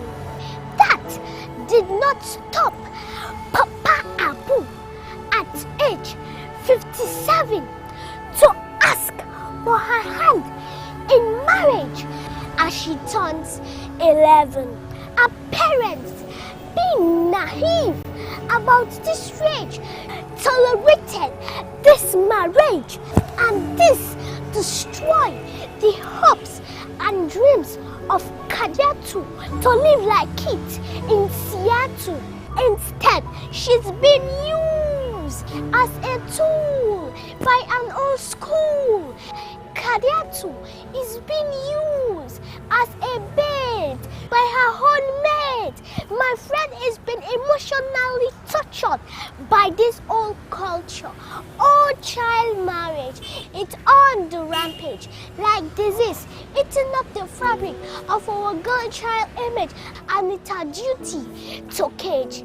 Let's diverge. Please be obliged. It is now we emerge from this ancient custom at large. If not for this dreadful event, Khadijatu could have become president, but now she has been trapped in an old man's residence, like a mosquito in a tent.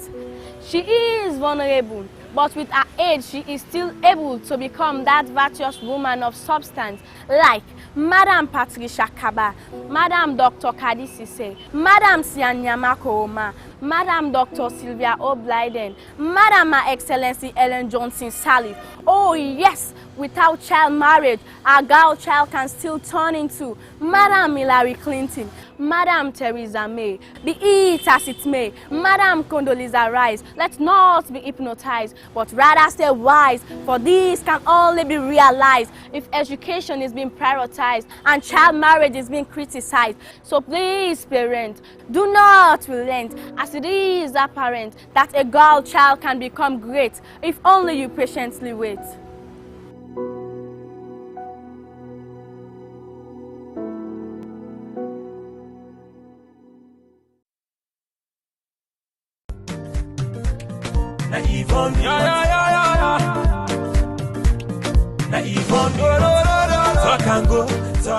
Mina Yvonne Akisoya, and 11th May 2021 make me 3 years where I don't day in office. I say let I come and tell Fritonians them una boku boku tenki for where una elect me and when I give me this mandate for serve una.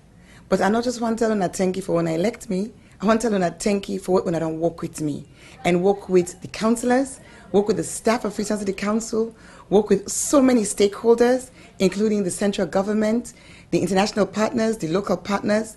I want to tell una, the Freetonians, and thank you, but I want to tell all the other groups and the Boku Boku Tenki.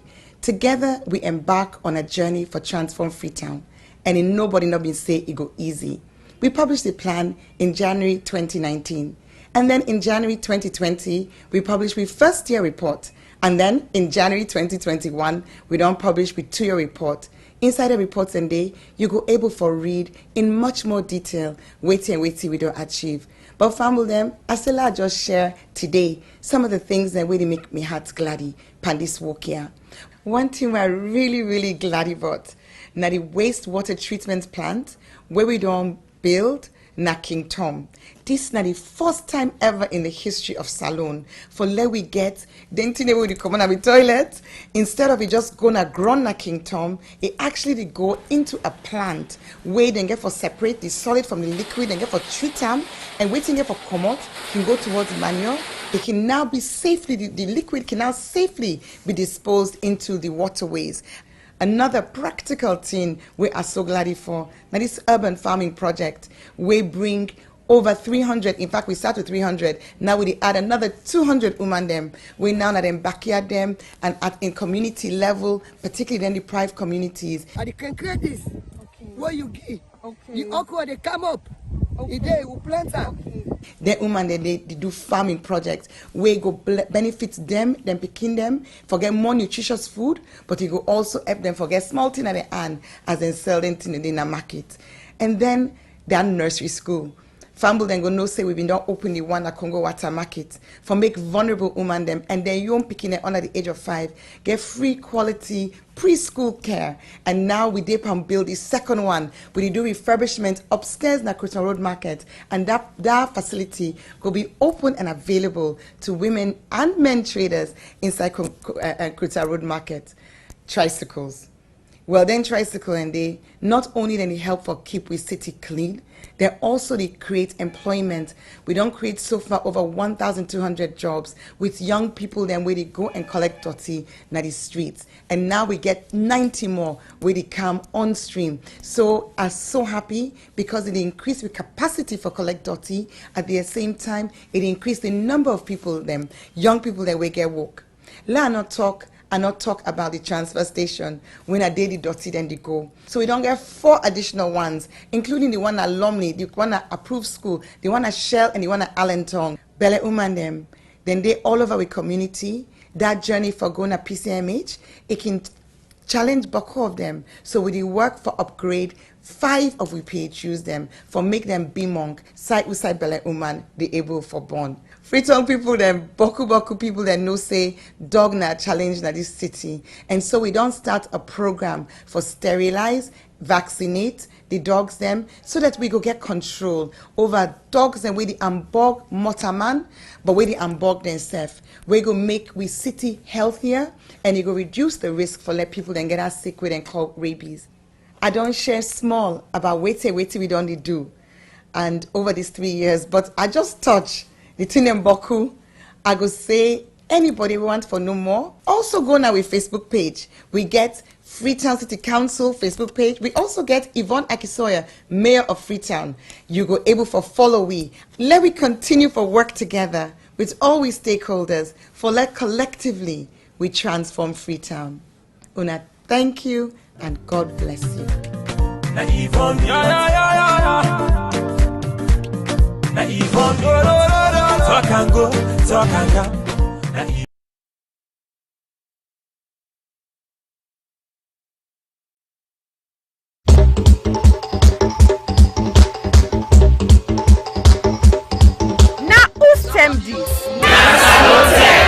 Yes, this na term Salon people and then party them.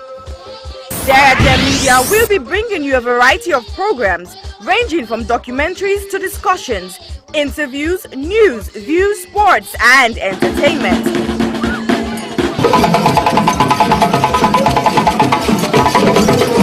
Our programs will contain matters on development, governance, the economy and issues that are of importance to Sierra Leone. So, no left BNO because we get Beberebe program then like salon discussion, meets the ministers, the president's hour and the Gladi program, look me, I look you. All this they start soon na www.sarahgemmedia.org. Now who's tem these? Somebody